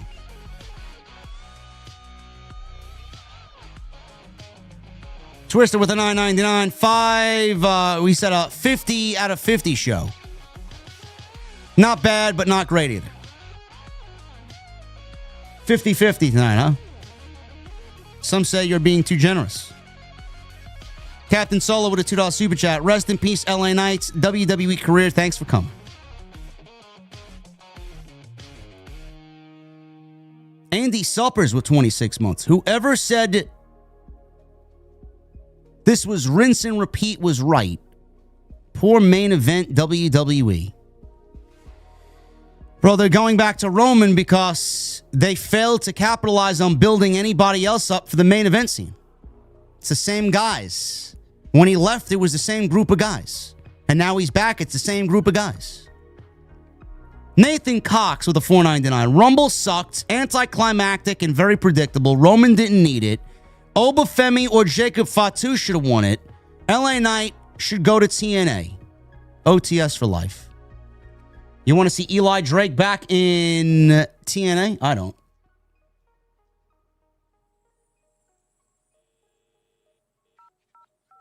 Nathan Cox, thank you, brother. Jay Gordo with a $5 super chat. What's going on, JD? So Finn Balor lost his Royal Rumble spot to Mr. Iguana and La Parka. I think he lost a bet to Rock, paper, scissors.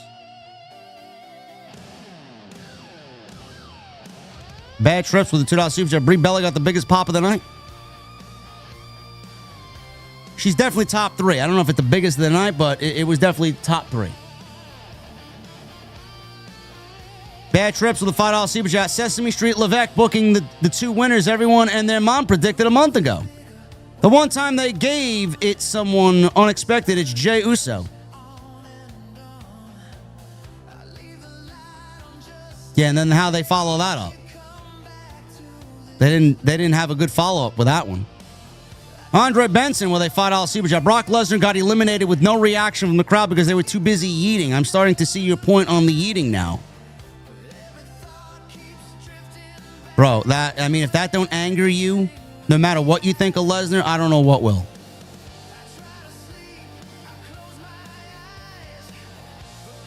Zach Wiles with a $9.99. Holy smokes, let's pray they think twice about going to Saudi for Mania next year. In my mind, LA Knight wins the Money in the Bank this year, or he is never getting that world title. Bro, that may be his only way in, and even that is not safe because they probably have him win it and then cash it in and lose.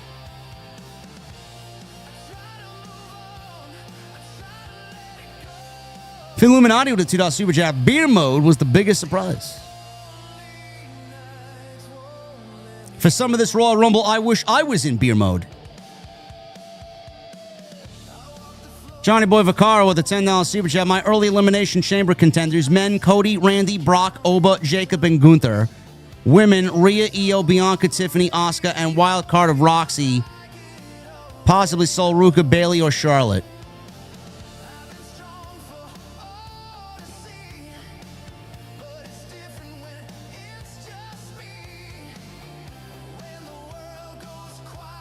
$375 Codman with a $5 super chat. The only positive aspect of this Rumble is that it was streamed at 8 p.m. here in Italy. Cheers, JD and the OTS family. Well, brother, you should get yourself a good night's sleep.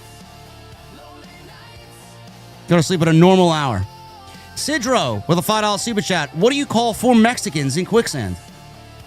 Cuatro Cinco.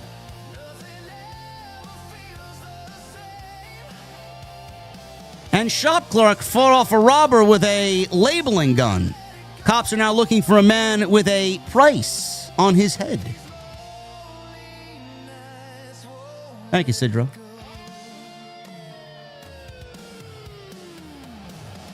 Hollywood Guy with a $5 super chat. Where the fuck is Jericho? Is he still with AEW or is he appearing in the chamber? I was disappointed with the Rumble. No Bellas, please.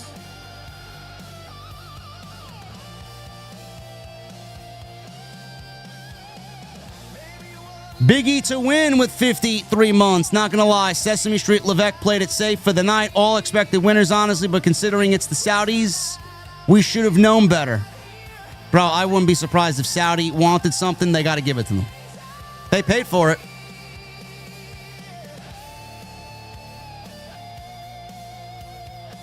Michael Krause with a $2 super chat. Roman winning is ass. I'm sorry. It was expected, brother. It was totally expected. Illuminati with a $5 super chat. Saudi just doesn't have the same feel as Europe and the United States.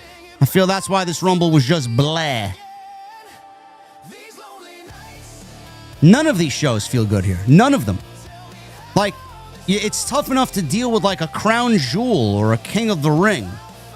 Like to deal with a Royal Rumble and WrestleMania now, bro. Bro, after tonight, I can't even get into the mindset. I can't. WWE sold out. Sold out. Hardy Punk with the $2 super chat. Final Dwayne really took the soul and vanished.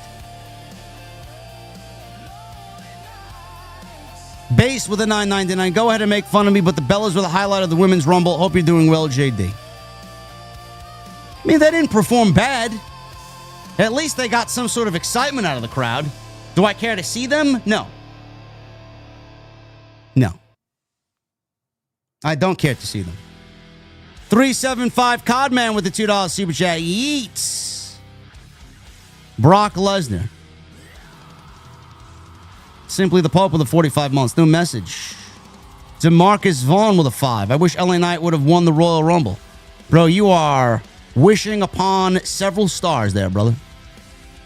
Never in 1,000 lifetimes. Andre Benson with a 5. I thought last year's Rumble in Indianapolis was better, but I did attend that along with 70,000 plus in person, so of course I'm going to say that.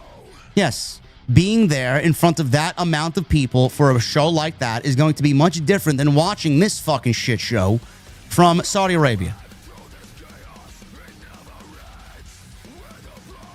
Israel with the $4.99. Hey, JD, good show. I still can't believe AJ Styles is done. Gunther, in my opinion, is going to be the biggest heel ever. Well, seeing how they dropped the ball coming out of Saturday night's main event when he retired John Cena, I'm going to say no.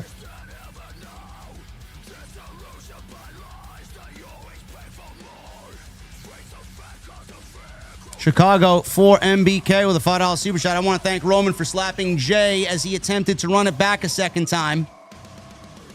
I also want to forget this Royal Rumble and just get to WrestleMania. You know, a great Royal Rumble makes for a better WrestleMania. You do know that. Going to read this one now as it came in late here. Grant, 94 with a $2 super chat. Tommaso Ciampa just won the TNT title from Mark Briscoe. Good for him. Good for him. The show's not over yet. Did he really win it? I thought that was the main event. Collision usually ends at 10 o'clock, no? Well, good for him. If he won it, good for him. Love him.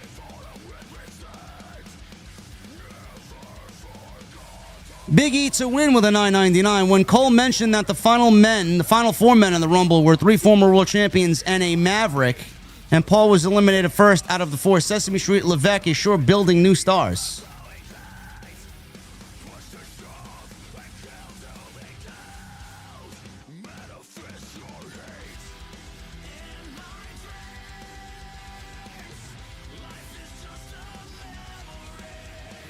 Craig with a 31 months. Crowd dead halfway through the Women's Rumble. No wow factor, surprise entries, and empty seats. And this is where next year's WrestleMania takes place. Sad.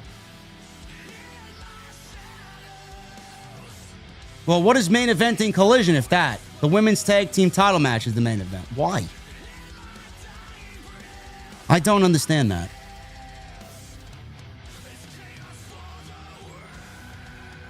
Johnny Boy with a $5 super chat. The Women's Rumble was like watching it in slow motion until the end. Drew and Sami had silence through most of the match.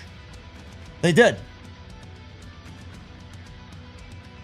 Ethan Nelson with a $4.99. Vince sold out WWE to an 8-9-year-old deal with the Saudi Devils. No backing out of that. It ends with them taking WrestleMania. Bro, I don't think Vince would have ever given the Saudis a WrestleMania. TKO, no doubt about it. Vince, I don't think so. 009.5 with a 70 in, I don't know what currency this is, but thank you, brother. Bro, I'm sick of this yeet shit. If they run it back again on Monday, I swear to God, I'm going to look for a fucking commercial to go to. Great show, JD. Thank you, brother. Jay Ray with a $5 super chat. No Chris Jericho return. He was never returning. Jericho is touring with Fozzy next month in February through March. All hype for nothing.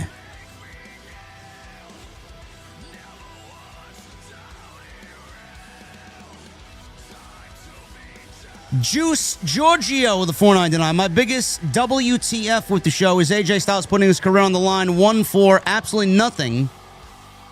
Should he have won?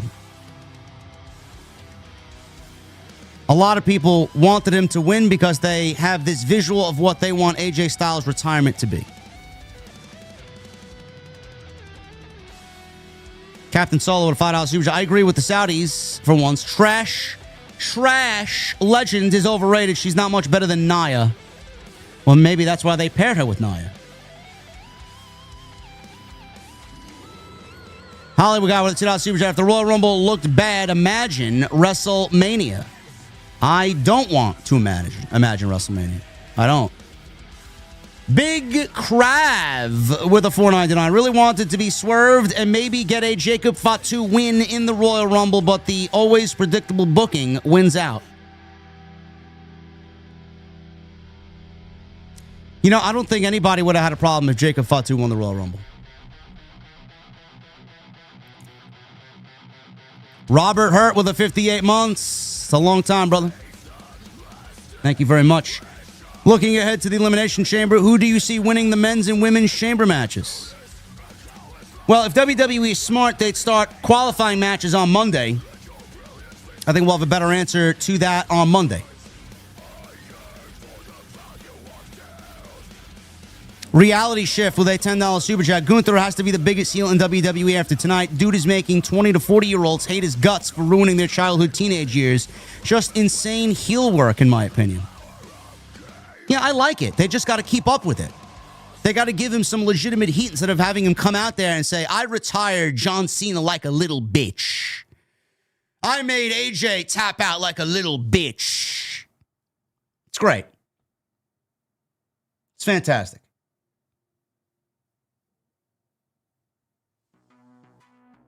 Olivia with a $1 super chat. Justice for Hobbs. Women's Rumble slightly better. You know, I won't even argue if you thought that. Boss Mo Jackson with a $4.99. I'm good with the Rumble results. It's what I predicted. I didn't care much for Roman. I'm just glad it's all over with. I'm not hopeful for Mania's build. I'm not. I am not.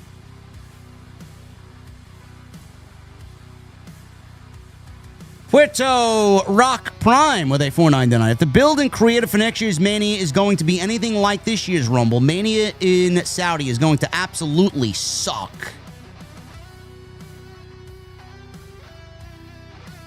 Bro, WWE don't care, man. As soon as they got fucking wired that 300 or so million for WrestleMania, they don't give a fuck.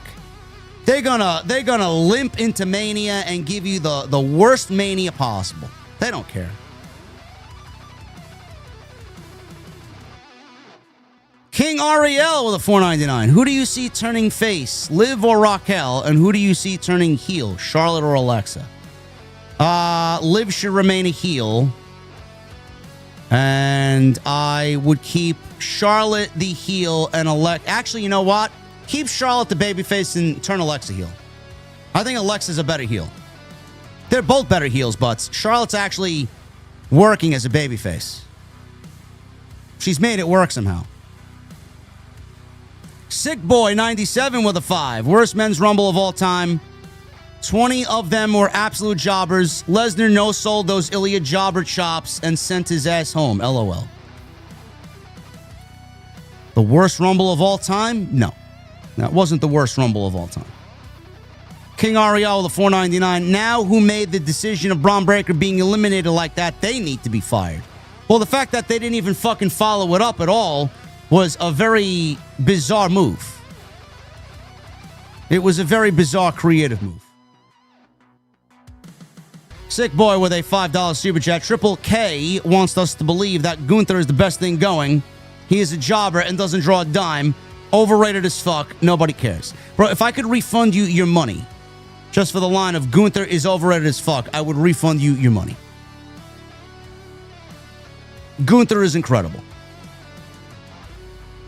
The people who don't see how great Gunther is, I genuinely look at them as weirdos. Ethan Nelson with a $1.99. Triple H will 100% give us Drew versus Cody 5. Save us, Y2J.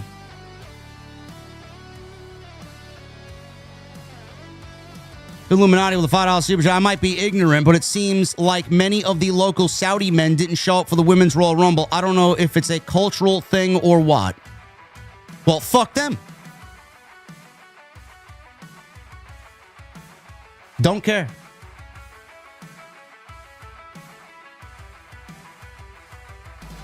Miracoli, thank you again, brother, for the $100 super chat. Hopefully you are well. Keith Smith with a 5. AJ told Triple H that he's done for good when it comes to in-ring competition. Triple H also said on the post show tonight is the start of a new era.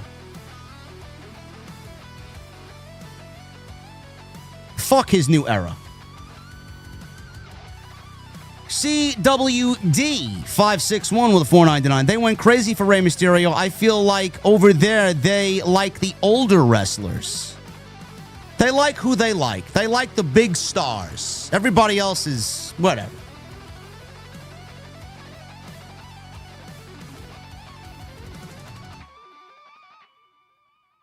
Olivia with a $1 super chat. If it had to be a Samoan, I was hoping for Jacob Fatu to win. Understand. I definitely understand you guys.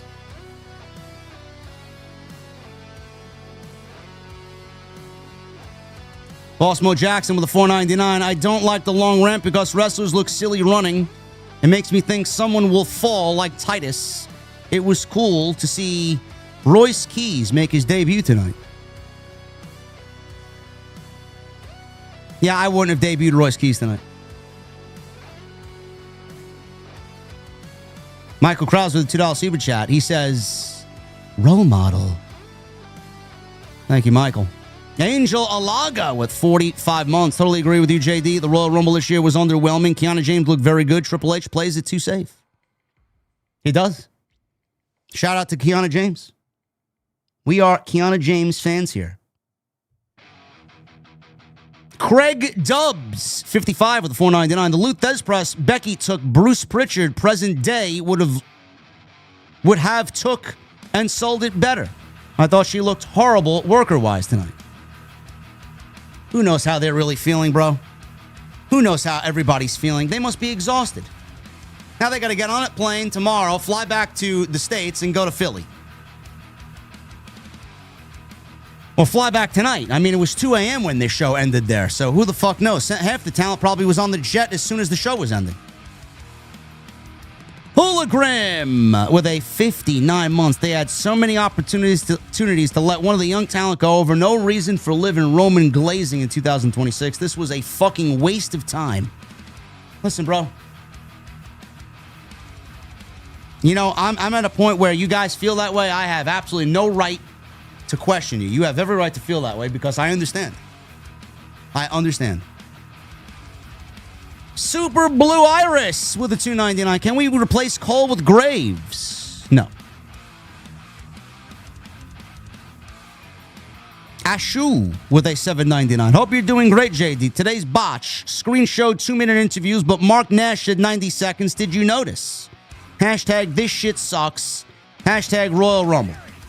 Bro, some of the fucking people that came out felt like it was 60-second intervals. I like, it was almost like random.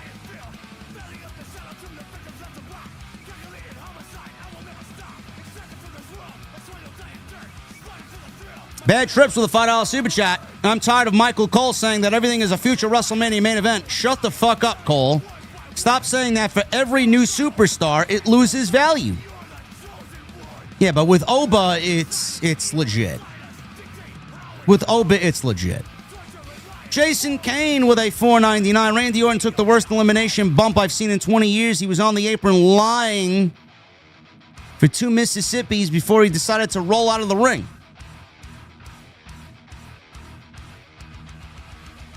I didn't notice. I'd have to go back and watch. J.D. Ambrose with the $2 super chat. This would have been a way different Rumble in the United States. Would it?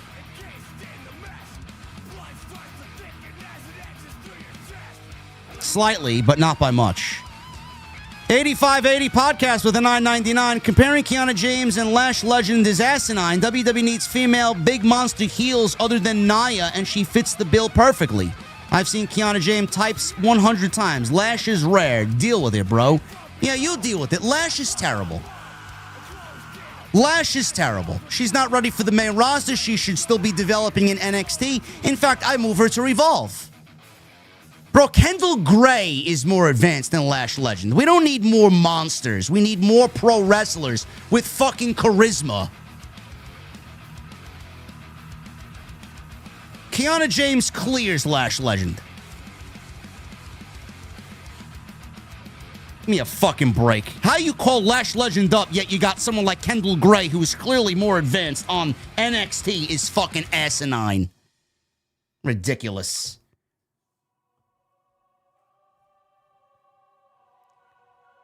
Furious Nation with a $9.99. What's up, JD? The Rumble wasn't bad, but man, that Saudi crowd didn't help much. Like you said, can't wait for the WWE to get back to the States. Thoughts on Ava being gone and who should replace her on NXT? Bro, Ava, I don't give a fuck. Ava was awful. Ava was a terrible GM.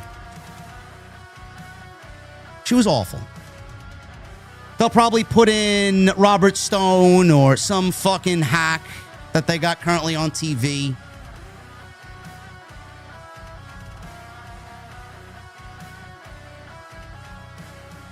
Captain Solo with a $5 super chat. Concerning AJ, how do you know if a guy still has life if you only lift his arm once? It's a wrestling rule. People have a right to question it. No, they don't. Bro, his arm was fading. His arm was legitimately fading, bro. When you do this, it means you're gone. There's no raising of the arm needed. The referee was asking me, AJ, do you quit? AJ, do you? And he wasn't answering. What do you want him to do? Poke the fucking dead body? Like Peter Griffin? Wake up! Hello? Phantom with a $4.99. JD, let me borrow like $5. I want some Fruity Pebbles. Well, I mean, you just donated $5. You could have kept that $5 for yourself and you would have the $5 that you want me to give to you. Thank you, Phantom. Eric Beltran with a $4.99. JD, love the content, bro. Triple H in the post show said tonight begins a new era. It's got to be a troll, right? Yeah, he's got to be trolling. He's got to be trolling. New era for what? What's a new era? What is the new era?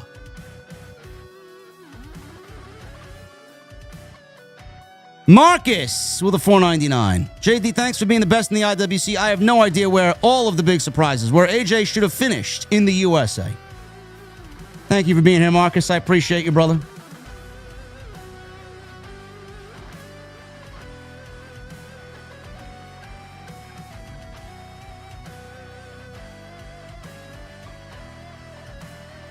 History King 888 with a $4.99. Today's my birthday. Enjoying a nice glass of my favorite bourbon. OTS for life. Cheers to the GOAT, JD. Thank you, History.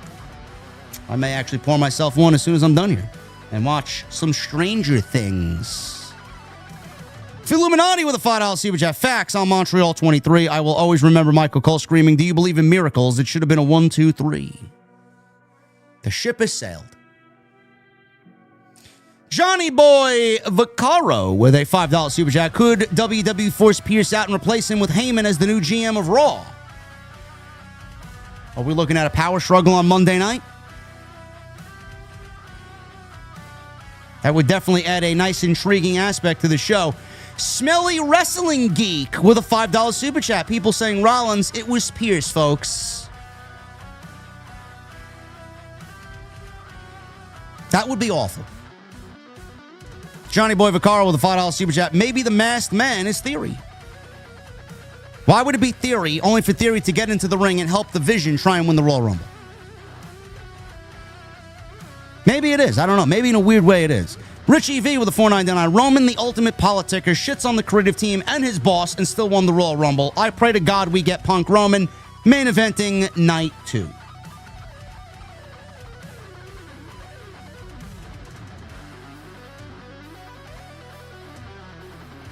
MDH with a $1.99. The only thing to save WWE will be MJF's debut. Sooner or later, the devil himself will show up and save us all. Xeno Zero with a $10 super chat. Awesome! Yeah, that's anything but. Captain Solo with a $2 super chat. I think Triple H legit needs a psych exam. He does. I don't know what happened to Triple H, bro. Tony Brown with a 44 months. JD, I do believe JC and the other James chick can get it, and many others. Well, I appreciate you, Tony Brown. I am not a JC Jane fan. And I don't see myself becoming one. Bid Moon with a $4.99. I'm dying. JD is GOAT. Thank you, brother. Olivia with a $1 super chat. Jay got revenge for Brock interrupting at War Games. Alex Young with a 20. The moment of Obafemi being eliminated without him even looking back at Lesnar, immediately followed by Lesnar being eliminated without a reaction from him, ruined the whole fucking thing for me. I couldn't enjoy it from there on. Bro, I don't blame you. That was legitimately some of the worst Rumble moment I've seen in years, bro. Legitimately. I mean, I couldn't even... I made it over the top. I couldn't even do it justice how bad it was, bro. It was terrible. Terrible.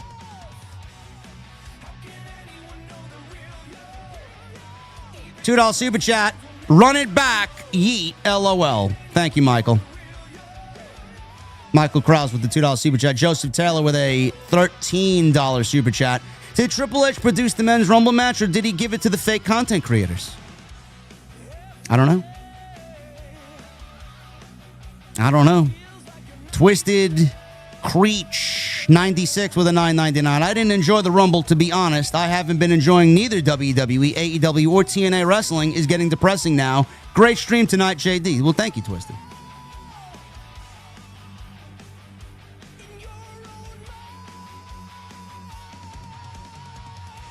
Cesar with a $5 super chat. Hi, JD. If both Cody and Roman refuse to lose against each other at Mania, do you foresee a Cody, Roman, and Drew triple threat with Drew retaining?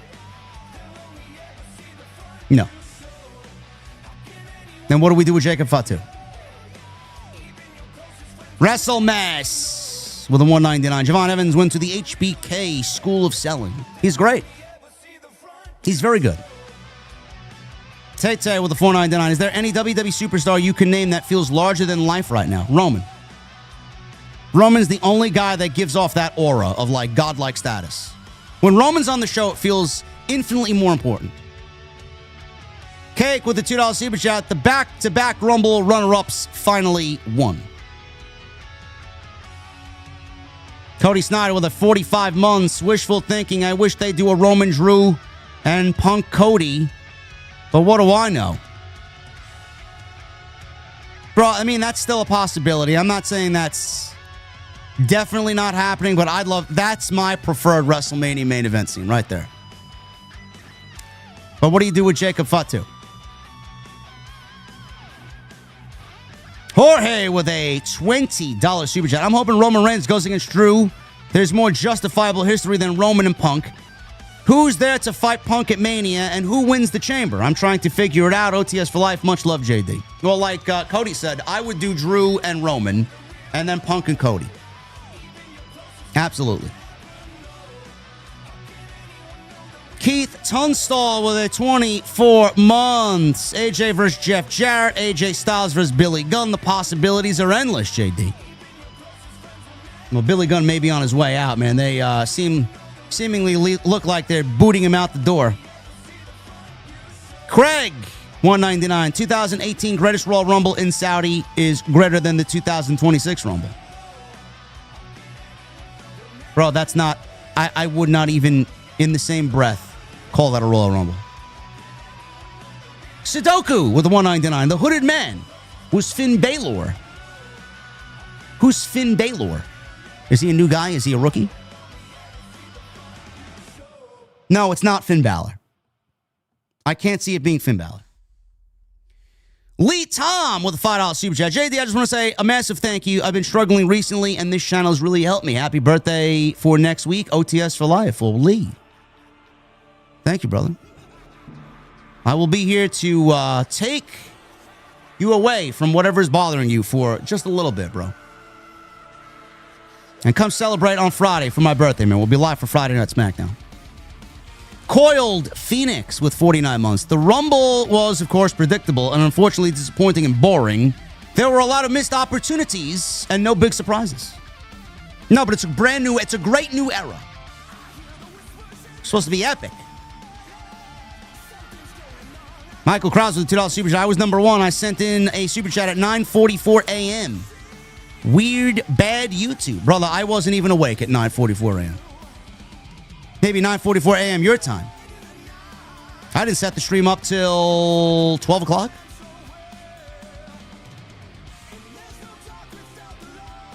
Jason Kane with a 199. La Parca, the surprise return. The dude died in 2020. Or he's obviously a different guy. Fawn Exposure with a $2 super chat. Gotta cut back on the goofy Rumble spot. Bro, it was goofy in the Chamber. It was goofy in, well, not the Chamber, the War Games. It was goofy in the Rumble. It's just goofy, period. He's a fucking circus act. WrestleMess with a 199. Save the eating for house shows and commercials. I agree. Tekla, Jesse, Tekla. Did the Sisters of Sin lose? Who won the tag team title match? Furious Nation with 499. I also can't believe it's 3 years tomorrow that my grandpa passed away. And I just want to say, JD, thank you for everything you do. Thank you, Nation.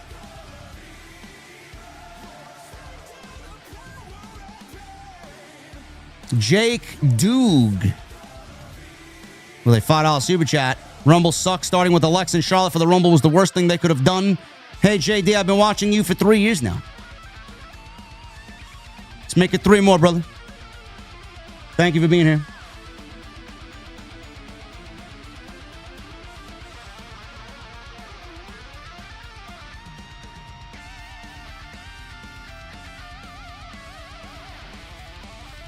Wow, exhilarating stuff. The Babes of Wrath won, then got attacked by the Triangle of Madness. Penelope Ford and Megan Bayne. Oh.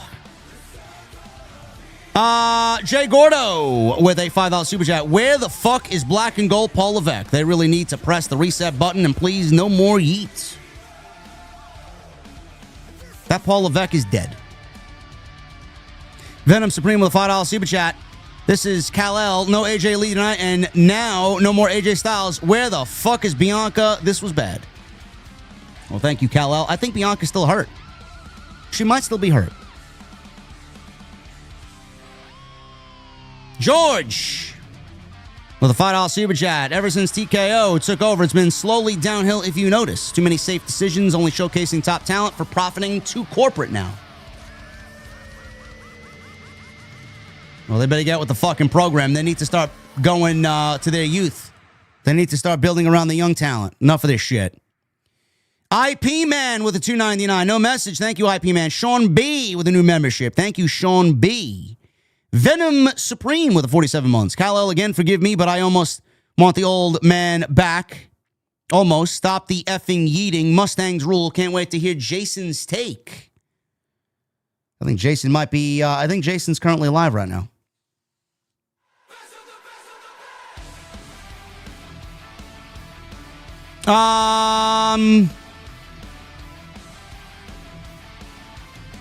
Actually, you know what? We're not going to play that song because that's the closing theme. Let's go with, where's this one here? There you go. WrestleMess with 199. Fatu wins the Elimination Chamber and Cody politics into the match. God, that would be awful. That would be awful. Beef Cheeto, what is your favorite finisher of all time? All time? I don't know, man. I got a couple. I love the Perfect Plex. I love Jake's DDT. I love The Undertaker's Tombstone. I love Baron Corbin's End of Days. Bam Bam Bigelow's headbutt off the top rope. Tay-Tay with a $4.99. Triple H wants to say that it's a new era all the time, but all I see is this is the ruthless depression era. Yeah.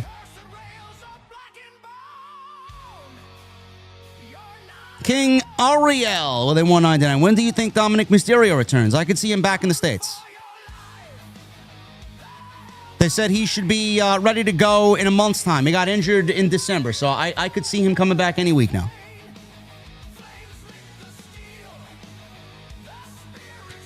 Puerto Rock Prime with a $4.99. Ava leaving might be the best wrestling-related news we get all year. Yeah, she was terrible.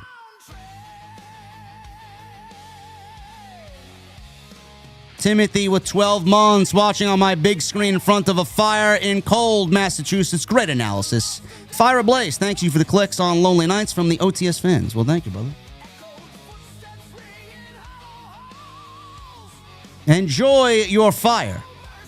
Make sure you have a cold beverage to go along with it. Jay Gordo, $2 Super Jack. Can I get a Vic Joseph?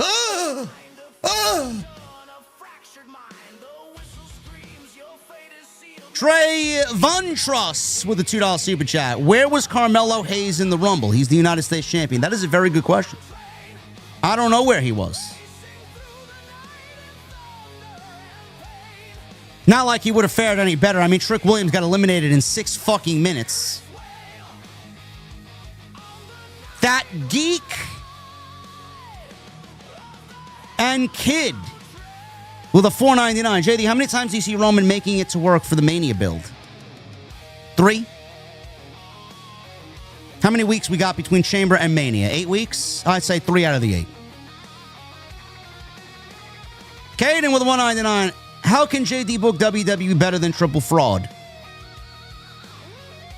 I'm just speaking like a true fan. I'm not supposed to criticize anything, though. I mean, I could get canceled.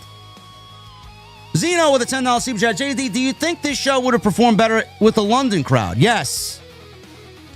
This low-key sets up next year for how quiet it's going to be at WrestleMania. Not looking forward to it. Galloping riffs like wheels of steel. Screaming leads, terror revealed. The mystery attacker was Grayson Waller, Twitter is saying. That would be fucking terrible. Maybe he just played the attacker, but won't be revealed as the attacker.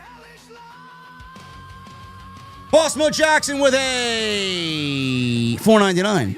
The Rumble was in Saudi, so maybe that's why WWE didn't put much effort or provide surprises. It was an excuse to be lazy. Well, we were told that it would be easy for WWE to sneak in surprises this year.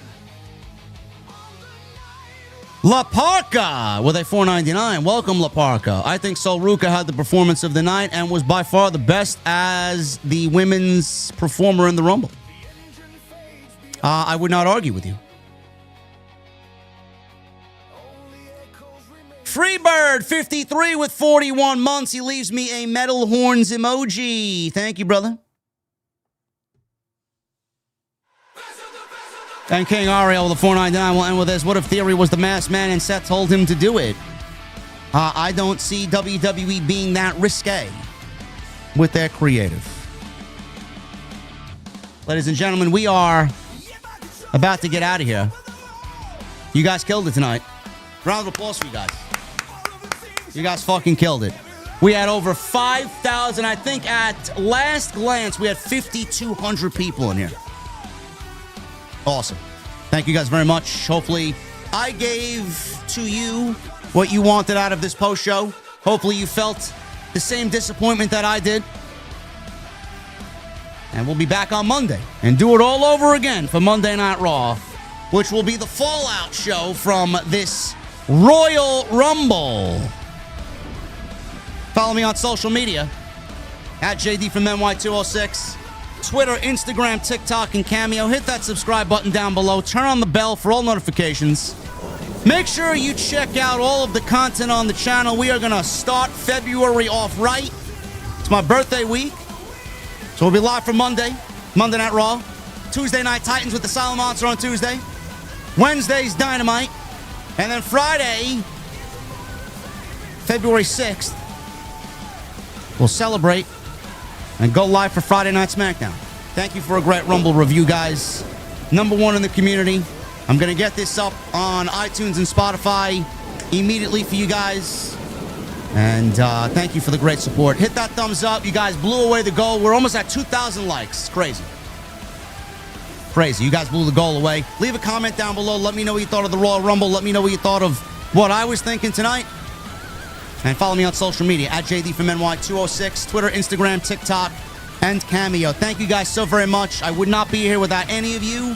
And we'll do it all over again on Monday for Monday Night Raw live right here on Off the Script. I'll see you guys later.